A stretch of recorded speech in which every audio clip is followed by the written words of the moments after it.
The city never really slept, but the street where Victor Amuso was born had a strange kind of silence to it. Brooklyn in the 1930s wasn't polished, wasn't gentle. The air smelled of coal smoke, bread fresh out of bakeries, and the faint salt carried inland from the harbor. Men leaned on stoops with shirts open to the waist, sweat darkening the fabric. Women called each other from windows, hanging laundry on lines that sagged like tired spines. And kids, wild packs of them, ran between the alleys, scraping their knees on broken concrete, fighting for marbles, coins, and pride. Victor was one of them, but he was never just another street kid. Even as a boy, he didn't laugh when the others did. He watched. Eyes dark, set too still for someone his age, like he was already memorizing the world, already planning where he fit in it. His mother said he was quiet. Too quiet for a boy. But his father, a hard man who worked the docks, just grunted that the kid would either make something of himself or get swallowed by those streets. It wasn't wealth that shaped Victor. It was hunger. Hunger in the belly, hunger in the eyes. The Amuso family had little.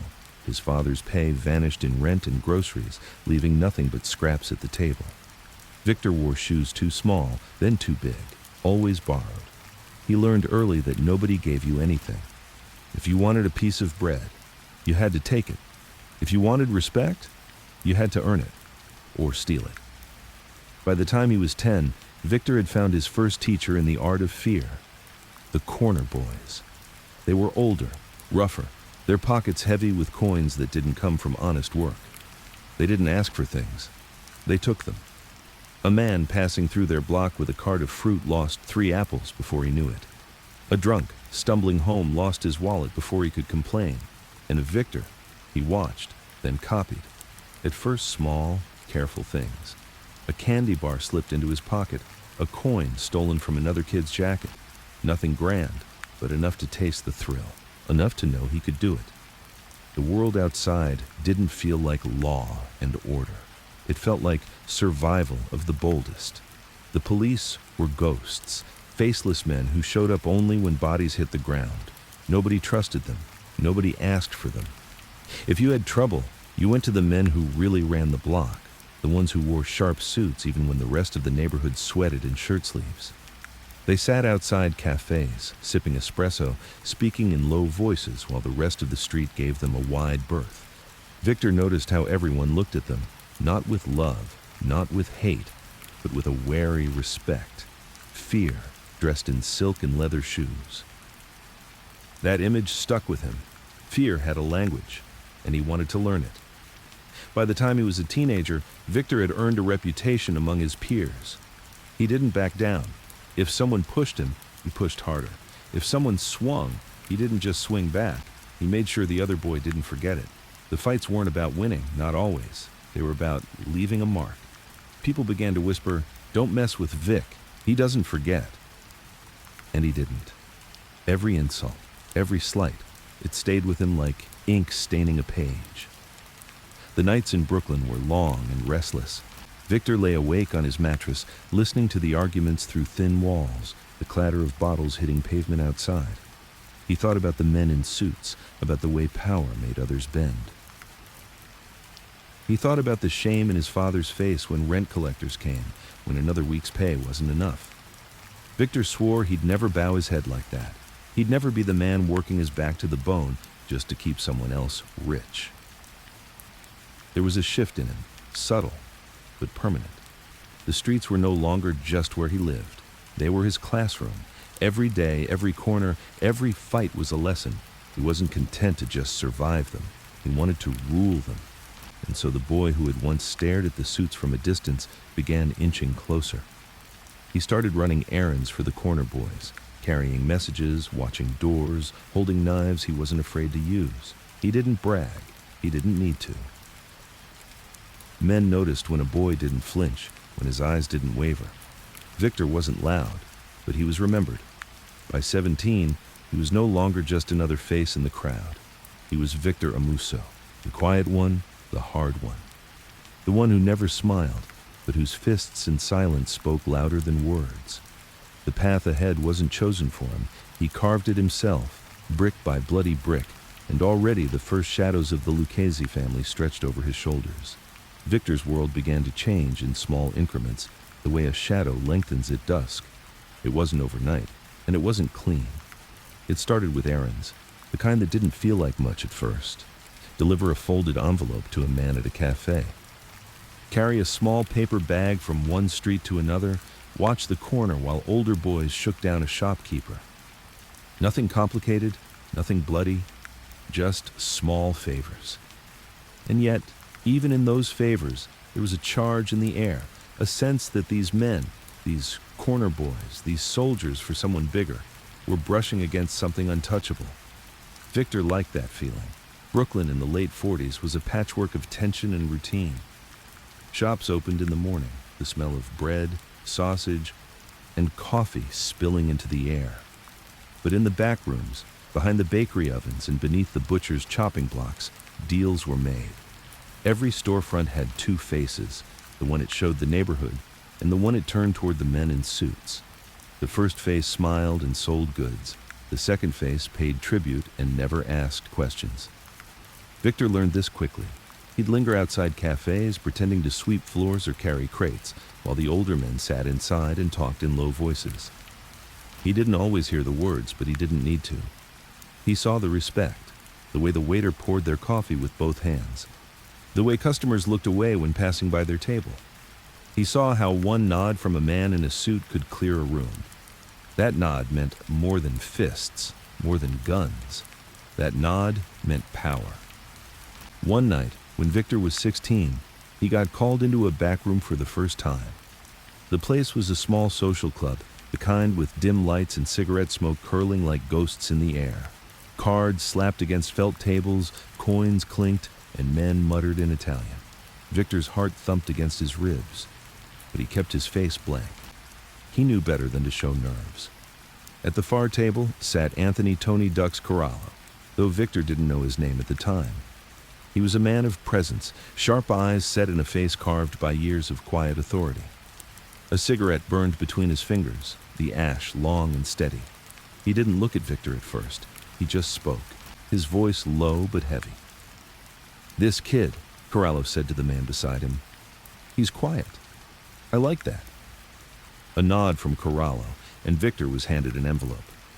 "Bring this to Carmine's on 14th. Don't open it. Don't stop. Don't talk. You understand?" Victor nodded once. No questions, no hesitation. He tucked the envelope into his jacket, walked out, and made the delivery without a word.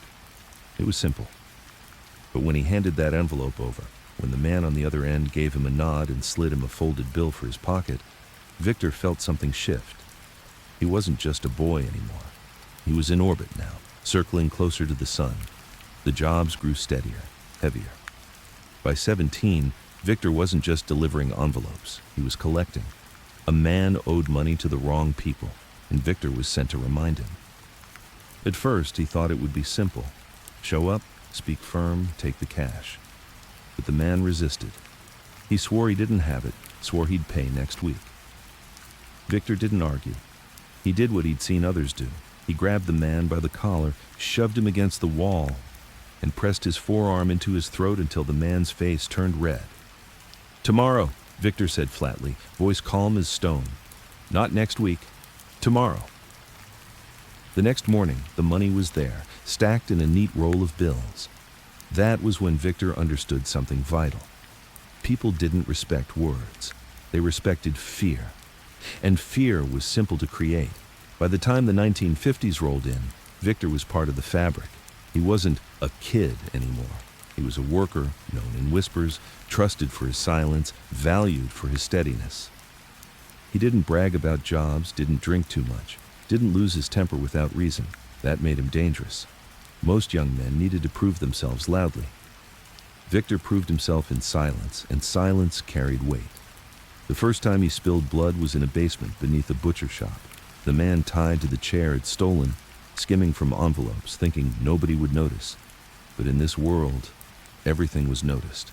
The older guys handed Victor a length of pipe and told him to do what needed doing. Victor hesitated, not from fear, but from calculation. He looked into the man's eyes. He saw the pleading there, the sweat rolling down his temple. the way his hands shook against the rope. For a second, he thought of his father, of his own family struggling to pay rent. But then he thought of the men watching him, their eyes sharp, measuring. He swung, once, twice, 3 times. The sound of metal against bone was sharp, ugly, final. Blood splattered across the floor, dark and thick. The man groaned, then went limp. Victor stood over him, chest heaving, but face calm. He didn't speak. He didn't need to. When he dropped the pipe, one of the older men clapped him on the shoulder. "You'll do fine, kid. You'll do fine." And just like that, the line was crossed. There was no going back. Victor's reputation spread. He became known for his discipline, for his coldness. He wasn't reckless like some, wasn't loud in the bars, wasn't eager to show off. He worked, he listened, he delivered, and he kept his mouth shut. That last part mattered most. It was around then that Victor began to understand the structure, the hierarchy that ran beneath the streets of Brooklyn like veins beneath skin. At the top were the bosses, the dons, men like Tommy Lucchese himself, who kept their distance but whose presence was felt everywhere. Beneath them, the capos, commanders of crews. Beneath them, the soldiers. And beneath the soldiers, the associates, the hangers-on, the kids like Victor who were proving themselves. Every man in the structure wanted to climb, but climbing meant blood, loyalty, and patience. Victor had all 3. One evening, after a particularly tense job shaking down a nightclub owner, Victor was invited to sit at the table in the back room, not just stand by the door, but sit. The men poured him a glass of red wine, slid him a plate of pasta, and spoke to him not like a boy, but like one of them. "You've got something," one said, his voice thick with Brooklyn grit. "Not many your age do." Victor just nodded, twirling the pasta slowly, eating without rushing. He knew enough not to smile, not to thank them too eagerly. In this world, desperation was weakness. Calm was power. As he ate, he thought about the path ahead. He thought about the streets where he'd grown up, the fights he'd fought, the promises he'd made to himself as a boy lying awake at night. He was no longer just surviving those streets. He was beginning to own them. The deeper Victor went, the more he felt the weight of the life pressing in. Nights blurred into smoky rooms, the air thick with cigar fumes and the metallic tang of guns oiled and waiting. Days stretched into endless errands, each one another thread tying him to men who ruled through silence and blood. But he didn't complain. He didn't falter. By his late teens, Victor Amuso was no longer a name whispered by kids in the alley. He was a young man moving with purpose, already feared in small circles, already watched by men higher up. He wasn't a boss yet, not even close, but the foundation was laid, brick by bloody brick. And deep inside, Victor knew something that made him dangerous. He had no illusions left about the world. He understood that kindness was weakness, that trust was a trap, that power belonged to the one who could stare longest into the darkness without blinking. The boy who had once gone hungry now fed on fear, and the city was starting to taste it. The world Victor had stepped into was one of shadows and whispers, where every handshake carried weight and every silence was louder than a scream. He was no longer just a boy running errands. By the early 1950s, Victor was trusted enough to be included in conversations that were once far above his head. He sat at tables where men spoke softly, but made decisions that rippled through the city. And always, always, he listened. That was Victor's greatest weapon, his silence. Men talked too much when they were nervous. They revealed themselves, gave pieces away they didn't mean to. Victor never did. He knew when to nod, when to lower his eyes, when to hold his tongue. That earned him a reputation, and in a world where one wrong word could end a man's life, reputation was everything. But silence alone wasn't enough. The Lucchese family wasn't just about money, it was about order, structure, a twisted kind of discipline. Victor began to learn the rules, not from books, but from the mouths of men who had bled to uphold them. Rule 1: loyalty above all. Loyalty to the family was more important than loyalty to your blood. If your brother betrayed the family, you cut him down. If your father talked to the wrong people, you silenced him. The family came before everything. Rule 2. Fear is currency. Respect was just fear in disguise, and it had to be earned, then maintained. A man who wasn't feared wasn't safe. Rule 3. Never let outsiders see weakness. The neighborhood could smell weakness like a wolf smells blood. A shopkeeper who thought he could delay payment for a week would suddenly think he could delay for 2. A nightclub owner who thought he could talk back once would talk back again. The first crack led to collapse, so every crack had to be sealed with force. Victor absorbed these rules like scripture. One evening, he found himself in a cramped back room with Tony Duck's Corallo and a few others. The air was heavy with smoke, the table cluttered with glasses of Chianti and ashtrays. The men spoke of collections, of who owed what, of which businesses needed reminding. Then, Corallo's sharp eyes settled on Victor. "Kid," he said, voice quiet but firm, "you think people respect us, or you think they fear us?" Victor didn't answer right away. He thought carefully, as he always did. Finally, he said, "Fear lasts longer." A faint smile touched Corallo's lips. "Good. You're learning." That night cemented something between them. Corallo didn't hand out compliments easily. Victor tucked that moment away like a coin he'd never spend. The work got dirtier. There was a bookmaker in the Bronx who'd been holding back on payments. A greedy man, slick with words, always promising tomorrow. Tomorrow, of course, never came. One night, Victor was told to ride along with 2 older soldiers. They drove in silence, the hum of the engine mixing with the low sound of rain tapping the windshield. When they reached the bookmaker's house, the soldiers didn't knock. They kicked the door in. The man was dragged from his chair, shouting, pleading, his family crying in the next room. One soldier held him down. The other handed Victor a baseball bat. Victor didn't hesitate. He swung hard, cracking the man's ribs, then again breaking his arm. The man screamed, but Victor's face stayed blank. It wasn't anger that fueled him. It was duty. This was the job. When it was over, the soldiers nodded at him. "He'll remember," one muttered, and he did. Payments came on time after that. Victor also learned about betrayal. It was everywhere, creeping through the cracks of loyalty like water through stone. There was a kid named Sal, a loudmouth who came up around the same time as Victor. Sal liked to talk big, how he knew people, how he'd be a made man one day, how the bosses liked him. He was always laughing, always bragging. At first, Victor ignored him, but in their world, bragging was dangerous. Too much talk drew attention, and attention drew heat. One night, Sal disappeared. Rumor said he'd been skimming money, maybe even whispering to cops. Nobody confirmed it. Nobody needed to. A week later, his body turned up in a marsh, throat cut, pockets stuffed with stones. Victor didn't ask questions. He didn't need to. He just noted the lesson. A man who couldn't keep his mouth shut didn't last. By his early 20s, Victor was running small crews of his own. Nothing major, but enough to test him. He'd take 2 or 3 young guys to collect money, enforce rules, keep corners clean. He led the same way he'd lived, quietly, steadily, with discipline. His men learned quickly that Victor wasn't the kind of leader who shouted. He didn't need to. A look from him was enough. If someone messed up, if someone disrespected the work, Victor corrected it with fists or worse. But he never lost his temper. His violence was cold, controlled, deliberate. That made it scarier. The streets noticed. Shopkeepers whispered his name with unease. Young punks crossed the street rather than meet his gaze. Older men began to mention him when discussing up-and-comers. Victor Amuso was becoming a man to watch, but power came with shadows. The FBI was beginning to circle around organized crime, tightening their net. Wiretaps, surveillance, raids. They were trying to pull the Mafia into the light. Victor knew this, but he also knew something else. The higher he climbed, the more untouchable he became. The bosses had judges, politicians, even cops on their payroll.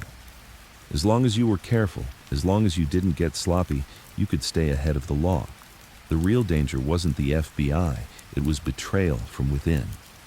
One night, Victor sat alone in his apartment, the city humming outside his window. He poured himself a glass of whiskey, the amber liquid catching the glow of a street lamp. He thought about the road behind him, the boy who had stolen candy bars, the teenager who had swung pipes in basements, the young man now feared in back rooms. And he thought about the road ahead. He didn't dream of escape. He didn't dream of another life. For Victor, there was no other life. There was only this path, and he would walk it to the end, whatever the end looked like. He understood now what his father never had. The world didn't reward hard work. It rewarded power. And power belonged to men like him, men who didn't flinch, who didn't cry, who didn't forget. Victor raised his glass to the window, to the shadows outside. Then he drank, slow and steady, letting the burn remind him he was alive. The streets belonged to men willing to bleed for them. And Victor Amuso had already shown he was willing to bleed, and to make others bleed too. By the mid-1950s, Victor's name was moving higher through the ranks of the Lucchese family. He was no longer just a reliable soldier. He was being groomed for more. The bosses had noticed him, and in their world, being noticed could mean everything, or it could mean death. But Victor wasn't afraid. Fear was for other men. He had learned to sleep with blood on his hands and silence in his heart. And in the world of fear and blood, Victor Amuso was only just beginning. The years passed, and Victor Amuso grew into his skin. He was no longer the quiet teenager hovering on the edges of card games, waiting for orders. By the late 50s, he had become something sharper, something heavier. His reputation had hardened like cement. People knew him now. They knew his name carried weight, and weight meant gravity, a pull you couldn't escape. It began with responsibility. At first, Victor was asked to oversee 2 young associates, both reckless, both desperate to prove themselves. One was Joey Marino, a hot-headed kid with fast hands and a faster mouth. The other was Dominic Russo, quieter, heavier set, but not as disciplined as Victor. They were both capable in small ways, but what they lacked was control. They could fight, sure. They could shake down a shopkeeper or scare a bookmaker. But they didn't know how to think past the moment. Victor knew that if he wanted to climb, he had to prove he could mold men like this into something useful. Their first job together came on a winter night, the kind where the cold gnawed through coats and left your fingers numb. The 3 of them sat in a beat-up Ford, the windows fogging from their breath, the air thick with the smell of cigarettes. Across the street, a small bar glowed yellow, laughter spilling into the icy air every time the door opened. Inside that bar was a man who owed money, a lot of it. He'd been dodging payments for weeks, thinking he could hide behind the laughter of drunks and the noise of music. But the Lucchese family didn't forget debts. Victor lit a cigarette, exhaled slow, and looked at Joey and Dominic. "No talking inside," he said. His voice was calm, low, but firm. "No yelling, no bragging. We go in, we take him out back. We get what's owed. If he doesn't have it, he gives us something that covers it. Jewelry, car, whatever. But we don't walk out empty, understand?" Joey grinned, eager. "Got it." Dominic just nodded. Victor studied them for a long second, then flicked ash out the cracked window. "All right, let's work." Inside, the bar smelled of beer and fried food. Men hunched over tables, playing cards, shouting over the jukebox. The man they were after sat near the back, face red, laughter too loud. He didn't even see them coming. Victor walked straight to him, laid a hand on his shoulder and whispered in his ear, "Time to talk." The man froze, then tried to laugh it off. "Victor, hey, I was just outside." Victor cut him off. His tone wasn't angry, it was flat, deadly. The man's face drained of color.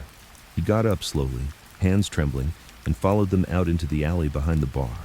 The cold air hit like a slap. Victor turned to him. "The money," the man stammered, swore he'd have it next week. Joey stepped forward, fist already rising, but Victor held up a hand.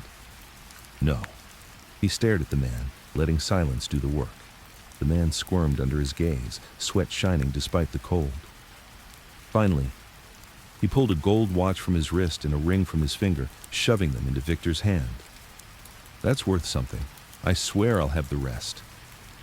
Victor weighed the jewelry in his palm, then slipped it into his pocket. "Tomorrow." he said. "No more excuses." The man nodded rapidly, relief flooding his face. Victor leaned in close, his breath visible in the night air. "If I have to come back, I don't come back to talk. Understand?" The man swallowed hard. "Yes. Yes." Victor stepped back, tapped Joey's arm, and the three of them walked away, leaving the man shaking in the alley. Back in the car, Joey was grinning. "You should have let me hit him. Guys like that only learn from pain." Victor turned his head slowly, eyes narrowing. "Pain fades, fear doesn't?" Joey's grin faltered. Dominic kept quiet, staring out the window. That was the difference. Victor understood that a beating was temporary, but the silence of a man who stared at you without blinking, that could rot in someone's stomach forever.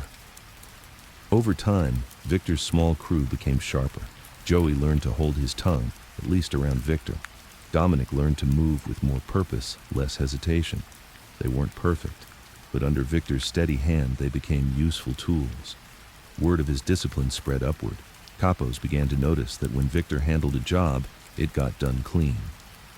No noise, no unnecessary bodies, no heat from the cops. He wasn't flashy, he wasn't reckless, he was efficient. And in that world, efficiency was gold. But leadership wasn't just about giving orders, it was about politics too. Victor learned this during a sit-down between two crews. The dispute was over territory. Who had the right to collect from a certain string of businesses along Flatbush Avenue? Both sides had men ready to fight, to spill blood over what amounted to a few $100s a week. Victor was there only to observe, but he watched closely as the capos spoke. Voices stayed low, calm, almost polite, but beneath the words was tension, a coiled violence waiting to explode. In the end, the dispute was settled not with fists, but with compromise. One crew kept the avenue, the other got a share of a different racket. Victor saw then that violence was a tool, but politics was the engine. Anyone could swing a bat. Not everyone could sit at a table and bend men with words alone. He took that lesson to heart. As his responsibilities grew, so did the dangers. There were nights when he lay awake, listening to the hum of the city, knowing one mistake could end him. He trusted no one fully. Not Joey, not Dominic, not even the men above him. Trust was a luxury he couldn't afford. He remembered Sal, the loudmouth who had turned up in the marsh. He remembered the look in the bookmaker's eyes as the bat came down. He remembered the silence in the room after his first killing. All of it blended into one truth. Survival meant control. Control over yourself, over others, over the streets. By the early 60s, Victor had carved out his place. He wasn't a boss yet, but he was no longer just a soldier. He was a man others followed, a man others feared. And fear, as Corallo had once told him, lasted longer than respect. Victor carried that lesson like a weapon. Still, there was always the shadow of betrayal. He saw it in the way men whispered too long in corners, in the way envelopes sometimes felt lighter than they should. He saw it in the eyes of those who thought they could outsmart the system. Each time, Victor acted swiftly. A missing payment was corrected with broken bones. A whisper of betrayal was silenced before it became a shout. He didn't hesitate, didn't question. In his world, hesitation was death. And so the legend of Victor Amuso grew. Not loud, not flashy, but steady, relentless, and carved in fear. By now, the Lucchese family saw him as more than a worker. He was becoming a figure of authority, a man whose name could quiet a room. His rise wasn't meteoric, it was patient, deliberate. Brick by brick, scar by scar, silence by silence, Victor was building his empire. And though he rarely smiled, though he spoke little, there was a kind of grim satisfaction in his eyes. The boy from Brooklyn, who had once stolen candy bars to fill his hunger, was now a man others crossed the street to avoid. And deep down, Victor knew this was only the beginning. The blood, the fear, the power, it was all still ahead. And he was ready. The 60s arrived in New York like a storm with no center, restless, full of change. For the streets of Brooklyn, though, nothing really changed. The bakeries still opened before dawn. The docks still clattered with iron and sweat, and the mob still ruled quietly, a government without ballots or speeches. The faces of power stayed the same: sharp suits, hard eyes, soft words that could end in gunfire. Victor Amuso was no longer on the outside of that power. He wasn't at the top, not yet, but he was inside the walls now, trusted, tested, and watched. It began with sit-downs. The first time Victor was invited to one, it was in the back of a social club on Knickerbocker Avenue. The room was narrow, smoky, with a single lamp casting a yellow pool of light over the table. Around that table sat men who carried decades of power in their shoulders: capos, lieutenants, men who could make entire blocks bow with a word. Victor didn't speak at that sit-down. He wasn't supposed to. He sat near the edge of the table, his hands folded, his face calm, listening. The dispute was about a numbers racket, two crews claiming the same slice of Brooklyn. Voices rose and fell, sharp one moment, smooth the next. What struck Victor wasn't the words themselves, but the way silence hung in the room. The pauses were weapons, heavier than fists. When the dispute was settled, money divided, territory reassigned, Victor realized something. Power wasn't just about who had the most soldiers or the quickest trigger finger. Power lived in patience, in the way a man could wait out his rival, letting the other talk himself into weakness. Power lived in control, and control was something Victor had in abundance. His responsibilities grew. He wasn't just collecting envelopes anymore. He was organizing them, deciding who collected from which corner, which shop, which bar. If a man fell behind on payments, Victor didn't always go himself. He sent Dominic or Joey. He gave orders now, and men followed. But with authority came politics, and politics in the mob was as dangerous as any alley fight. There was a capo named Carmine Tramunti, a man with a sharp nose and sharper instincts. He was climbing too, his name spoken more often, his presence felt more strongly. One evening, Victor was called to meet with him. The meeting wasn't in a club or a cafe, but in a warehouse near the docks, the kind of place where the smell of salt and fish clung to the air. Carmine greeted him with a handshake, firm and brief. "Victor," he said, his voice smooth but heavy, "I've heard about you. You keep your mouth shut. You do the work. That's good." Victor nodded once. "I do what's needed." Carmine studied him for a moment, then smiled faintly. "That's why you're here. I want you to keep an eye on some things for me, not just collections, men. I want to know who's talking too much, who's getting greedy. You see something, you tell me." Victor didn't blink. He understood the weight of the request. Information was as valuable as money, sometimes more, and passing it upward meant he was now part of a chain thicker than blood.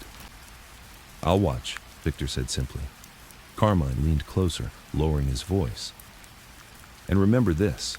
In our world, loyalty is measured in silence. A man who talks too much digs his own grave. Don't ever forget that." Victor didn't forget. He never forgot. The 60s also brought tension between families. The Genovese, the Gambino, the Colombo, everyone was expanding, fighting for territory, for influence. The Lucchese family had to hold its ground, and holding ground meant drawing lines in blood when needed. Victor was sent to sit in on more meetings, to watch as capos from different families hashed out disputes. Sometimes it was about trucking routes, sometimes construction contracts, sometimes the simple matter of who had the right to tax a certain nightclub. Each time, Victor listened. Each time, he studied the faces, the gestures, the silences. He began to see the layers: respect on the surface, suspicion beneath, and beneath that, hunger. Every man wanted more. Every man was calculating how to climb higher without getting thrown into the dirt. And Victor, he was no different. But climbing higher meant proving yourself. In 1963, Victor was given his biggest test yet. A bookmaker named Frankie Leone had been skimming from the family, pocketing money that wasn't his. Worse, he was rumored to be talking to the feds, feeding them scraps of information in exchange for protection. Victor was called into a back room, where Tony Dux Corallo sat with Carmine Tramunti. They spoke little, but their meaning was clear. "Frankie's a problem," Carmine said. "We need the problem gone." Victor didn't hesitate. "I'll handle it." The night of Frankie's death was cold, the streets slick with rain. Victor drove himself, no crew, no backup. Some men liked to bring soldiers for muscle, but Victor preferred silence. This was his responsibility, his test. He found Frankie in a diner, hunched over a plate of eggs, his eyes darting nervously toward the door every few seconds. The fear was already in him. Victor sat across from him without asking, his presence like a weight dropping onto the table. Frankie tried to smile, tried to talk. "Victor, hey, I was just..." "Outside," Victor said. Frankie's face drained of color, but he followed. Outside, the rain fell harder, tapping on the hood of parked cars. Victor led him to the alley behind the diner. "You've been talking," Victor said, his voice low but sharp. "You've been stealing."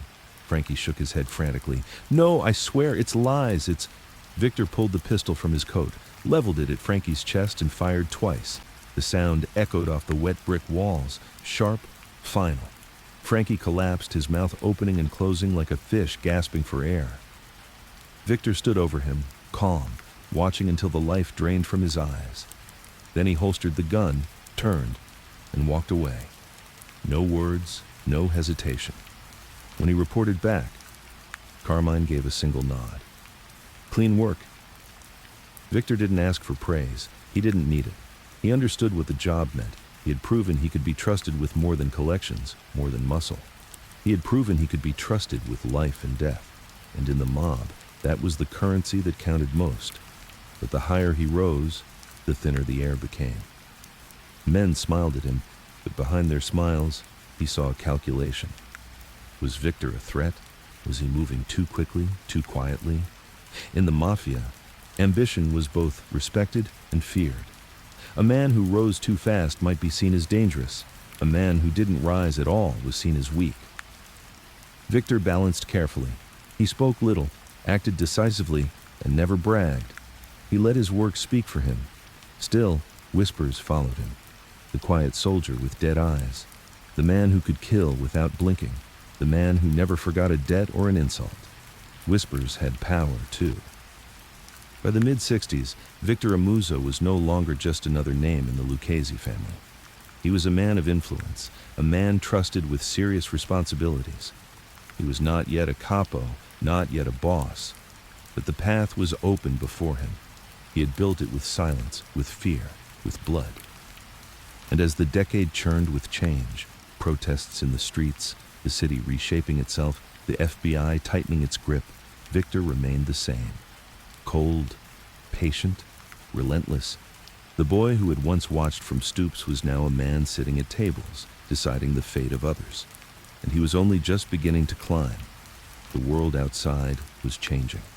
The streets Victor had grown up on, the stoops, the bakeries, the alleyways humming with whispers, still looked the same. But the air carried something different now. The late 1960s were restless.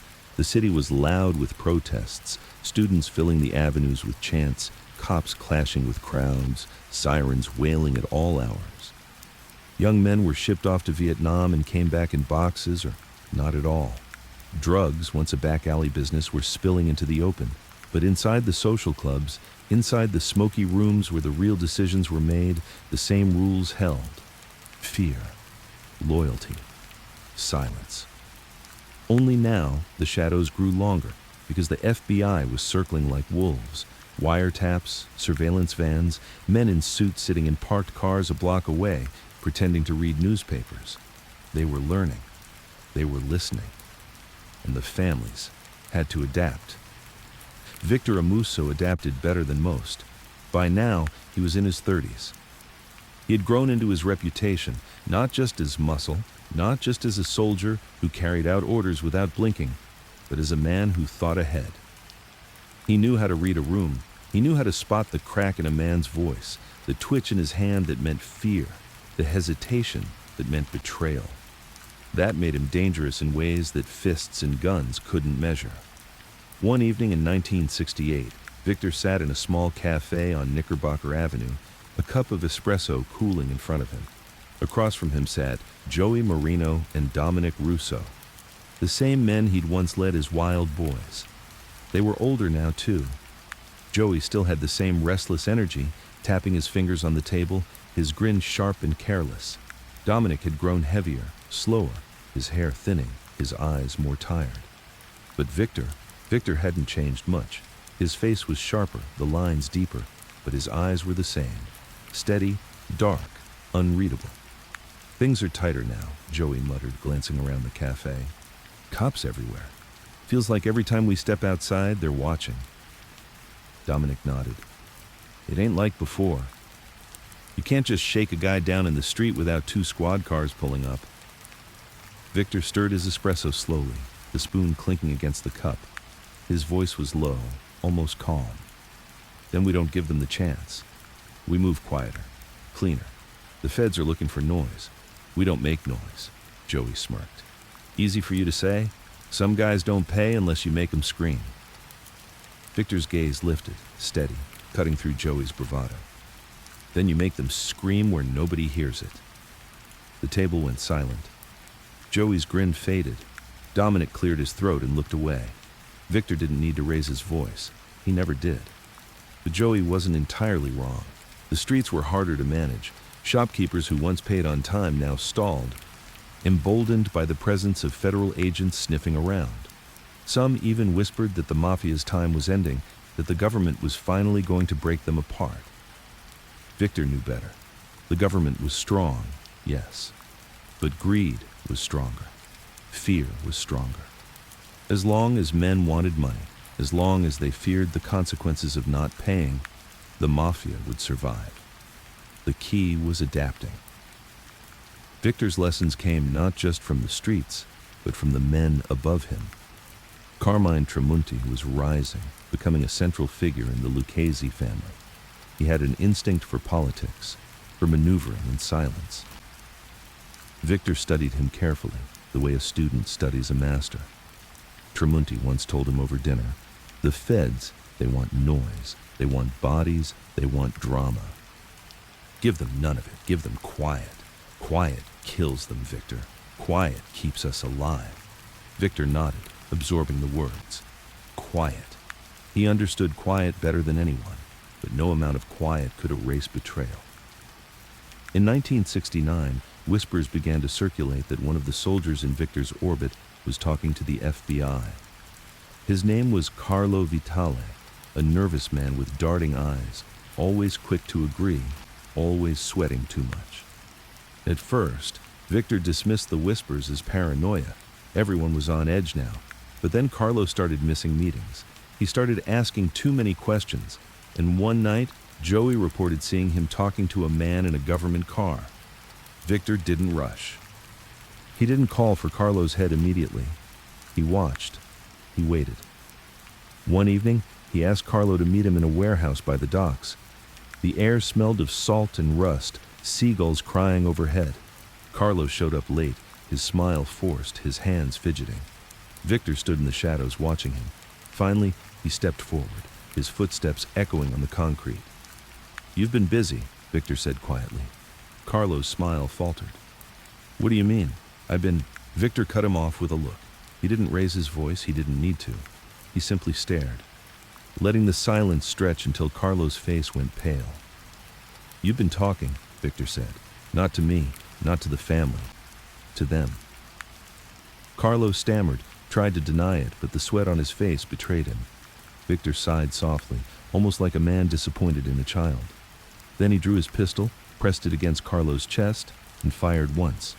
The shot echoed through the empty warehouse, scattering the gulls outside. Carlo collapsed, his blood spreading across the concrete floor. Victor holstered his pistol, turned, and walked out. He didn't speak of it afterward. He didn't need to. The message was clear. Betrayal was death. Always.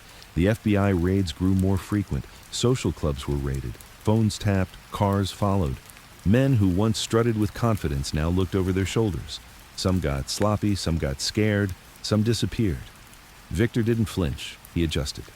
He spoke less, moved quieter, trusted fewer people. He learned to spot the signs of a wiretap, the glint of a microphone. He kept his meetings short, his words shorter. And he reminded his crew constantly, "Fear the wrong people, not the feds. Fear me." It was around this time that Victor began to understand the true meaning of leadership. It wasn't just about giving orders. It was about being the anchor in a storm. When others panicked, when others doubted, Victor stayed calm. That calmness was contagious. His men looked at him and steadied themselves. Dominic once said to him after a long night of collections, "You don't get rattled, Vic. Not ever. Don't you feel it? Don't you feel the heat?" Victor lit a cigarette, exhaled slowly, and said, "Feeling it don't matter. Showing it does." Dominic nodded, as if the words themselves carried weight enough to keep him upright. By the end of the decade, Victor Amuso had carved a reputation that stretched beyond Brooklyn. His name was spoken in Harlem, in the Bronx, even in parts of Queens. He was known as a man who moved with silence, who enforced with precision, who could be trusted to do what needed doing without hesitation. And more importantly, he was seen as a man who would not break under pressure. The FBI could watch him, follow him, tap his phones. It didn't matter. Victor never gave them what they wanted. And within the Lucchese family, that made him invaluable. The streets were louder now, full of protests and music and change. But in the world Victor lived in, nothing had really changed at all. Power still belonged to those who took it. Fear still ruled. Silence still protected. Victor Amuso had learned all three. And as the 70s approached, he stood ready for whatever came next. Because in a world ruled by fear and blood, Victor wasn't just surviving anymore. He was rising. The 70s came in heavy, like a storm cloud rolling low over the city. The skyline glimmered with new towers, but the streets below told a different story. The neighborhoods were breaking down. Drugs were everywhere now, heroin especially. It slid into the veins of the city like poison, leaving kids slumped in alleys, mothers crying into their aprons, fathers too tired or too angry to fight it. For the Mafia, drugs were both a temptation and a curse. The money was fast, thicker than anything numbers or gambling could bring. But it was also dangerous. Bosses argued about it constantly. Some said drugs brought too much heat, too many federal eyes. Others said refusing the business was foolish, leaving mountains of cash for other families, other crews. Victor Amuso listened, always listening. He watched the debates play out in smoky backrooms, the older men shaking their heads, the younger ones licking their lips. He didn't voice his opinion. He didn't have to. By now, Victor was more than just a soldier. He wasn't officially a capo, but he held enough weight that men followed his lead without question. He had a crew of his own, a half-dozen men who collected, enforced, and moved money under his watch. Joey Marino was still at his side, though older now, his once youthful bravado tempered by years of bloody lessons. Dominic Russo, too, heavier, slower, but loyal. Victor kept them sharp. He demanded silence, discipline, efficiency. No sloppy jobs, no unnecessary killings, no noise. The FBI was everywhere now, and noise was suicide. One night, in a social club in East Harlem, Victor sat in on a meeting with Carmine Tramunti, who was now acting boss of the Lucchese family. Tramunti was a man who played his cards carefully, always weighing risks, always aware of the walls closing in. The FBI wanted him badly, everyone knew it, but still his voice carried authority. His presence filled the room. The discussion was about drugs, again. Tramunti's voice was calm, but edged with steel. "We keep it away from us," he said. "The money, it's good, too good. But we let the associates, the outsiders, handle it. We don't touch it directly. The feds, they're waiting for a reason to bury us. Don't give them one." Some nodded. Others frowned, restless. Joey, sitting beside Victor, muttered under his breath, "He's leaving too much money on the table."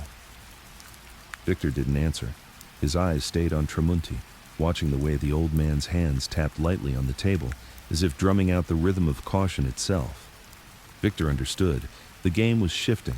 The old rules were cracking, but breaking them too openly meant destruction. The smart move wasn't to refuse the money.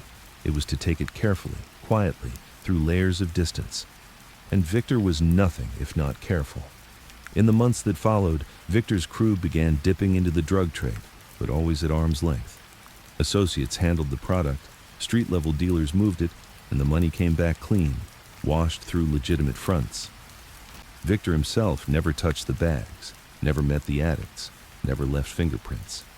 He built walls between himself and the dirt, the kind of walls the FBI struggled to climb. But the money flowed like never before. Envelopes grew thicker, rolls of cash stacked higher, and with that money came influence. Men with thinner pockets looked at Victor differently now. They saw not just a soldier, but a man who knew how to navigate the future. The streets, though, were changing faster than even Victor could calculate.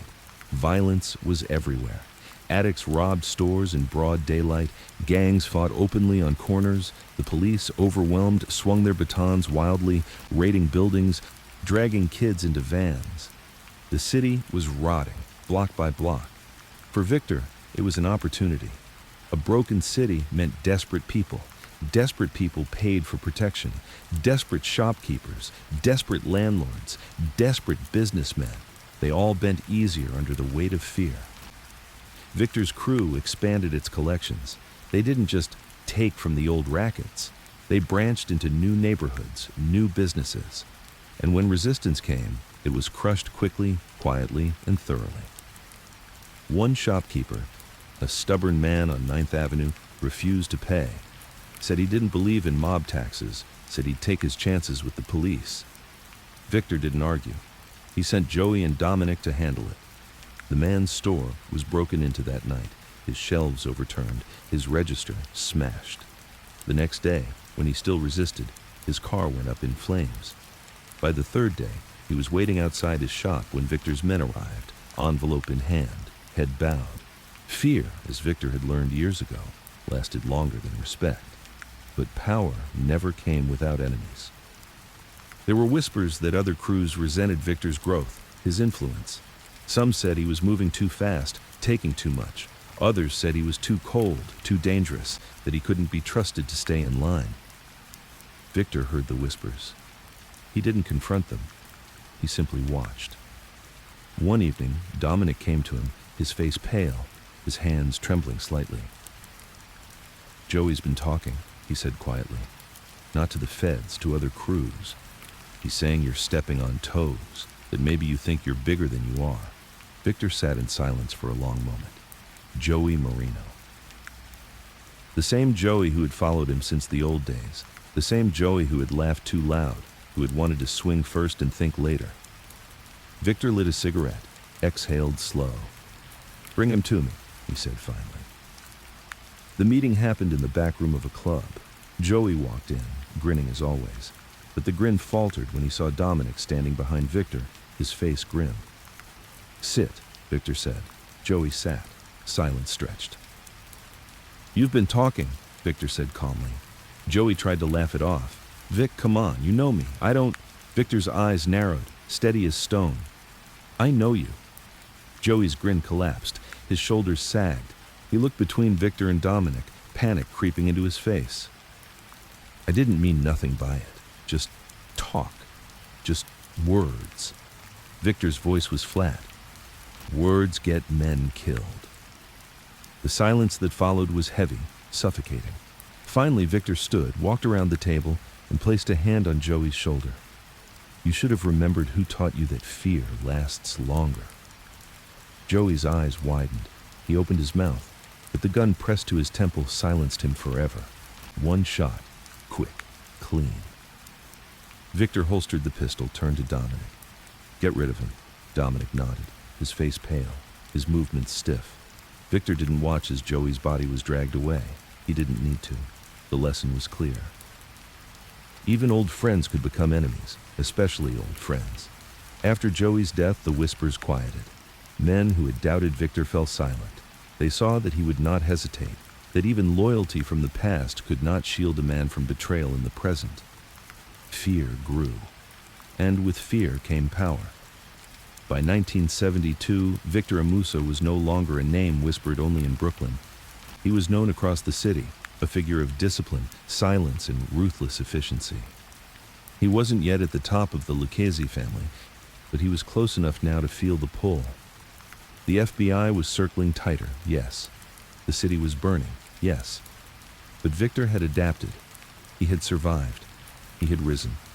And in the dark corners of social clubs, in the smoke-filled rooms where the future of the Mafia was whispered, his name was spoken with both respect and fear.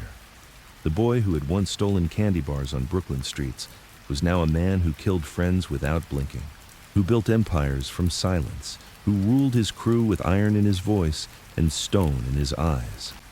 And the climb was far from over. The 70s had only just begun. The mid-70s were years of collapse for many, but for Victor Amuso, they were years of clarity. The city was cracking. The Bronx was burning. Entire blocks swallowed in flames, landlords torching their own buildings for insurance, while families huddled on sidewalks with nothing but blankets and rage. Heroin drowned neighborhoods. Dealers thrived, addicts staggered, and morgues filled faster than hospitals could keep up. To the government, it was war. The FBI, fueled by new laws and new tactics, had more power than ever. Wiretaps became routine, grand juries were assembled, and indictments landed like hammers. Bosses who once seemed untouchable now sat in courtrooms, faces blank as juries decided their fates. But to Victor, this chaos was opportunity. He had lived long enough in this life to know that power didn't vanish, it shifted. When one man fell, another rose. The question was always, who was patient enough, ruthless enough to seize it? And Victor had patience in his bones. In 1974, Carmine Tramunti, the acting boss of the Lucchese family, was indicted in a massive narcotics conspiracy case. The feds claimed he was at the top of a heroin pipeline flooding Harlem, a network so deep it reached into Europe and Asia. Whether Tramunti was guilty or not didn't matter. What mattered was that he was finished. Victor watched from the sidelines as Carmine's empire was dismantled piece by piece. Associates were dragged into court, soldiers flipped, and money disappeared. He didn't flinch. He didn't panic. He observed. One night, after Tramunti's arrest, Victor sat in a social club in Queens, a cigar smoldering between his fingers. Dominic Russo sat across from him, fidgeting with his glass, his face lined with worry. "They're coming for all of us, Vic," Dominic muttered. "If they can take down Carmine, they can take down anyone." Victor exhaled smoke slowly, his eyes steady. "Anyone who talks too much, anyone who's sloppy." Carmine made noise. He let too many hands touch the product. He trusted men who shouldn't have been trusted. Dominic shook his head. "Doesn't matter how careful you are. Sooner or later, they'll get you." Victor's gaze sharpened. "Not if you make yourself harder to reach than the rest."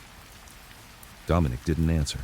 He just stared into his glass as if the whiskey could tell him a future Victor already knew. The ones who survived weren't the lucky ones. They were the cold ones. The Lucchese family needed stability, and fast. Leadership passed into the hands of Anthony "Tony Ducks" Corallo, the same man Victor had first carried envelopes for years ago. Corallo was cautious, calculating, a man who avoided prison like water slipping through fingers. His nickname came from his ability to duck indictments, charges, subpoenas. Victor respected him. Corallo ruled not by bluster, but by quiet control. The same control Victor had spent his life perfecting. Under Corallo, Victor's position grew stronger. He was trusted to oversee not just collections, but larger operations, trucking routes, construction contracts, even labor unions. The money was heavier, the risks sharper. But Victor never stumbled. His calmness became his weapon. While others cursed the FBI, cursed the newspapers, cursed the politicians calling for blood, Victor simply adjusted. He spoke less. He moved quieter. He built layers between himself and the dirt, insulating his name like a man insulating his home against fire. But insulation didn't mean innocence. Victor was deep into narcotics now, deeper than he ever admitted aloud. He knew the profits were too thick to ignore. A single shipment could bring in more money than a year of gambling or loans. But he moved carefully, always through intermediaries, never touching the product himself. The addicts dying in stairwells, the kids nodding off in schoolyards. None of it touched him. He didn't see them. What he saw were the envelopes, fat and heavy, sliding across tables in back rooms. Fear might last longer than respect, but money built empires. And Victor wanted an empire. Still, every empire had cracks. One of Victor's closest associates, Dominic Russo, began to waver. Age had slowed him, softened him. He drank too much, spoke too loosely, and worried constantly. Victor could see it in his eyes, the doubt, the fear, the weight of years in this life pressing down like chains. One night, after a meeting, Dominic lingered as the others left. His voice was low, almost pleading. "Vic, don't you ever think about getting out?" Victor raised an eyebrow. "Out?" "Yeah, out before they bury us all. You see what's happening. Carmine's gone. The feds are everywhere. Guys are flipping, Vic. Guys who swore they'd never talk. You stay in too long, you end up in a cell or a coffin." Victor leaned back in his chair, studying Dominic. The room was quiet except for the hum of a refrigerator in the back. "You think you can walk away?" Victor asked softly. Dominic swallowed. "Maybe not walk away, but maybe disappear. Lay low, take the money, go somewhere warm, live quiet." Victor's face didn't move. His eyes stayed fixed on Dominic's. "You don't get to walk away," Victor said finally. "Not from this, not from me." Dominic looked down at the table, his hands shaking slightly. He didn't speak again. Victor knew then that Dominic's time was limited. Fear kept men loyal. But when fear turned inward, when it became doubt, it was poison. And poison had to be cut out. By 1975, Victor was running operations that touched nearly every borough. He had men in trucking, men in unions, men in nightclubs, men in drugs. The money flowed steady, the respect deeper than ever. But with power came new enemies. Other crews eyed his growth with suspicion. The Gambinos pushed harder into Lucchese territory, testing boundaries. Even within his own family, there were whispers that Victor was climbing too quickly, too quietly. Victor heard the whispers. He didn't confront them. He let them grow, let men show themselves, then silenced them when the time was right. He understood something others didn't. Power wasn't about shouting you were strong. Power was about being so steady, so cold, that others doubted their own strength in your presence.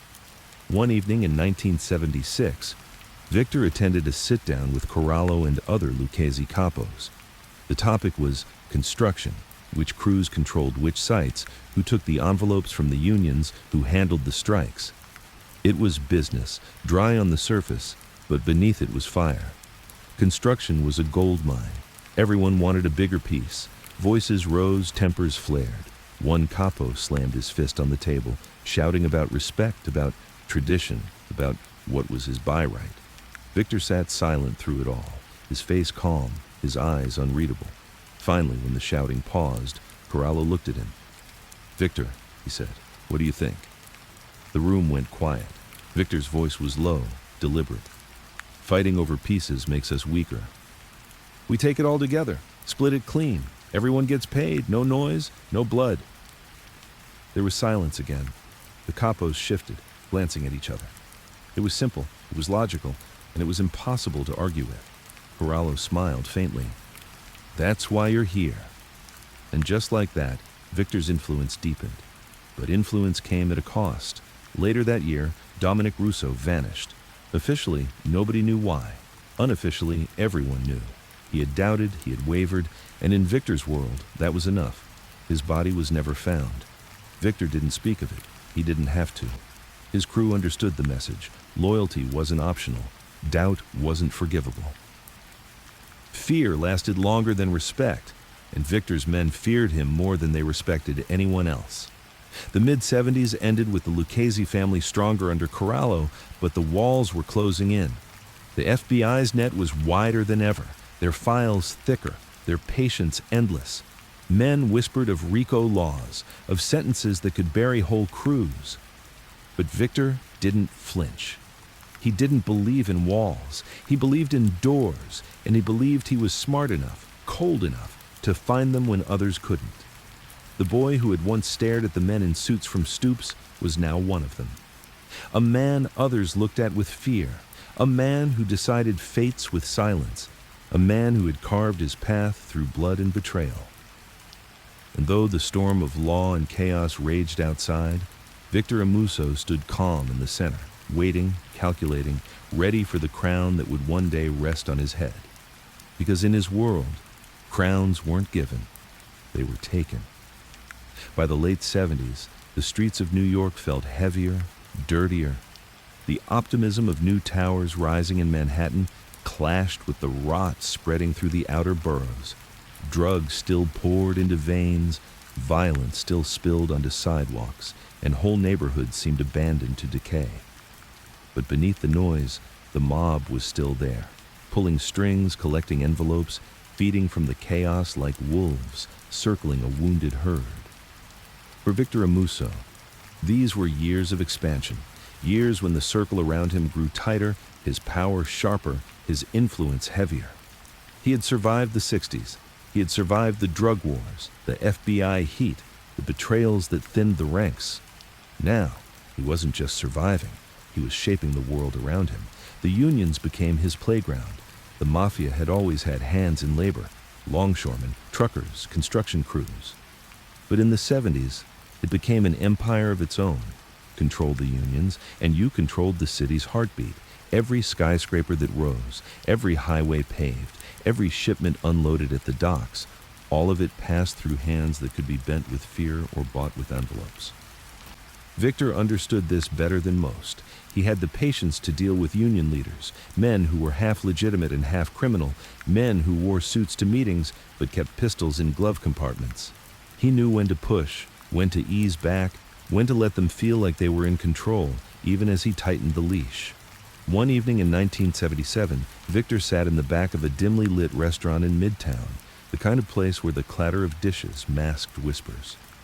Across from him sat a union official named Frank Colero, a stout man with slicked back hair and nervous eyes. "You gotta understand, Vic," Frank muttered, his voice low. "The feds are crawling all over us. They're asking questions, pulling records. They're not letting up. If they think I'm feeding them, I'm finished. If they think I'm feeding you, I'm finished." Victor stirred his espresso slowly, the spoon clinking against the cup. His voice, when it came, was calm. "Frank, nobody's asking you to feed me. You keep your books clean. You answer their questions with a smile. And every Friday you make sure my envelope is full. That's it." Frank's hands fidgeted on the table. "And if I can't?" Victor's eyes lifted, steady and cold. "Then you won't have to worry about the feds." The silence stretched. Frank swallowed hard, nodded quickly, and reached for his drink. Victor leaned back, watching him, and thought to himself how simple it always was. Fear was a straight line. Respect bent. Fear didn't. Victor's reputation in the unions spread. He was the man who kept deals clean, who didn't shout, who didn't leave messy trails. Contractors, developers, even politicians found themselves paying quietly, their hands tied by strikes that started and ended on Victor's word. Anthony Corallo noticed. Corallo had always been cautious, always careful, always ducking indictments. But by the late 70s, he was aging. The family needed someone who could bridge the gap between old traditions and the new world of RICO indictments and federal pressure. Victor became that man. He didn't ask for it. He didn't lobby. He didn't boast. He simply worked, cold, steady, efficient. And slowly, Corallo began pulling him closer, inviting him to higher meetings, asking his opinion in disputes, trusting him with sensitive matters that could tip the balance of power. Victor never wasted words in those meetings. When asked, he spoke plainly, cutting through noise with sharp simplicity. In one meeting about trucking routes where tempers were high and voices louder than usual, Corallo turned to him. "What's the move, Victor?" Victor's voice was calm, even. "We don't fight over routes. We fight over who controls the men. Whoever the men follow, the trucks follow. Take the men, the routes come for free." The room quieted. The logic was simple, brutal, undeniable. Corallo gave a faint smile, and the others in the room began to see what Corallo already knew. Victor Amuso wasn't just another capo. He was a man built for leadership. But leadership was never clean. Whispers of betrayal never stopped. There were always men who thought they could cut corners, who thought the FBI could save them, who thought ambition made them untouchable. One such man was Lou Grimaldi, a soldier who had grown greedy with union money. He skimmed too much, kept too much for himself. Worse, he began hinting that Victor's rise was dangerous, that maybe Corallo should keep him in check. Victor heard the whispers. He always did. One night, Lou was called to a meeting in a warehouse near the docks. He thought it was business. It was business, just not the kind he expected. Victor stood in the shadows, cigarette smoke curling around him. Dominic Russo, one of the few men Victor still kept close, stood at his side. "You've been talking," Victor said quietly when Lou entered. Lou tried to laugh it off. "Vic, you know me. The gunshot cut him off. One shot, clean, straight through the chest." Lou collapsed, the echo ringing through the warehouse. Victor flicked his cigarette into the dark, the ember glowing briefly before dying out. "Clean it up," he told Dominic, and he walked out, the silence behind him louder than any scream. Every killing carved Victor's reputation deeper. He was not a man who argued. He was not a man who gave second chances. He was not a man who forgot. Men followed him not because they loved him, not because they respected him, but because they feared what happened when they didn't. And fear, Victor knew, lasted longer than anything else. The late 70s also brought new federal weapons. The RICO Act, passed in 1970, was beginning to bear fruit. Prosecutors could now charge entire organizations, not just individuals. Suddenly, the mob structure, once its strength, became a vulnerability. Crews that had survived for decades found themselves torn apart by indictments that stretched across families. Corallo worried. Many bosses did. But Victor adapted. He began building layers of protection, insulating himself with buffers, associates, and cutouts. He never touched anything directly. His orders moved through men who didn't even know his name. He became a shadow within the shadows. The FBI tapped phones, but Victor spoke little. They followed cars, but Victor rarely rode in the same one twice. They raided clubs, but Victor had already moved meetings elsewhere, in basements, in apartments, even in construction trailers on half-built sites where the noise of drills and hammers drowned out whispers. He became harder to reach than the rest, and the harder he was to reach, the closer he moved to the top. But the climb wasn't just about avoiding the feds, it was about surviving inside his own family. Rivalries sharpened as Corallo aged. Some capos wanted more influence. Others wanted Corallo replaced altogether. The family was strong, but inside, ambition gnawed at the seams. Victor saw it. He watched the glances, the whispers, the way men lingered too long in corners. He didn't move against them immediately. He let them show themselves fully, let them build their small conspiracies, and only then did he strike. One by one, threats vanished. Some were killed. Their bodies dumped in marshes. Others simply disappeared, never seen again. A few were left alive, broken and terrified, serving as reminders of what disloyalty cost. Victor didn't move recklessly. He moved with precision. Each removal strengthened his position. Each silence left more space for his voice. By 1979, Victor Amuso was not just another name in the Lucchese family. He was the man Anthony Corallo leaned on most, the man others feared most, the man whose presence in a room could settle arguments without a word. The boy from Brooklyn, who once stole candy bars and dreamed of power, was now a man who held entire unions in his hands, who silenced rivals with a glance, who killed friends without hesitation. And though the FBI's net was growing, though indictments loomed over every capo, Victor remained calm. Because he understood something the rest didn't. Power didn't belong to the loud. Power didn't belong to the reckless. Power didn't even belong to the clever. Power belonged to the man who could stare into the storm, unblinking, and wait for it to pass. And Victor Amuso had been waiting his entire life. The 80s crept in like a knife hidden in cloth, silent at first, then cutting deep. The city was harder now, sharper. Neon lights glared against crumbling sidewalks. Nightclubs pulsed with noise and powder, and Wall Street boys ran wild with cash and cocaine. But beneath the glitter and ruin, the mob still pulled strings. Unions bent, contractors paid, envelopes fattened, and the blood still flowed. Yet the air was different. The law had teeth now. RICO was no longer a threat whispered about in social clubs. It was real.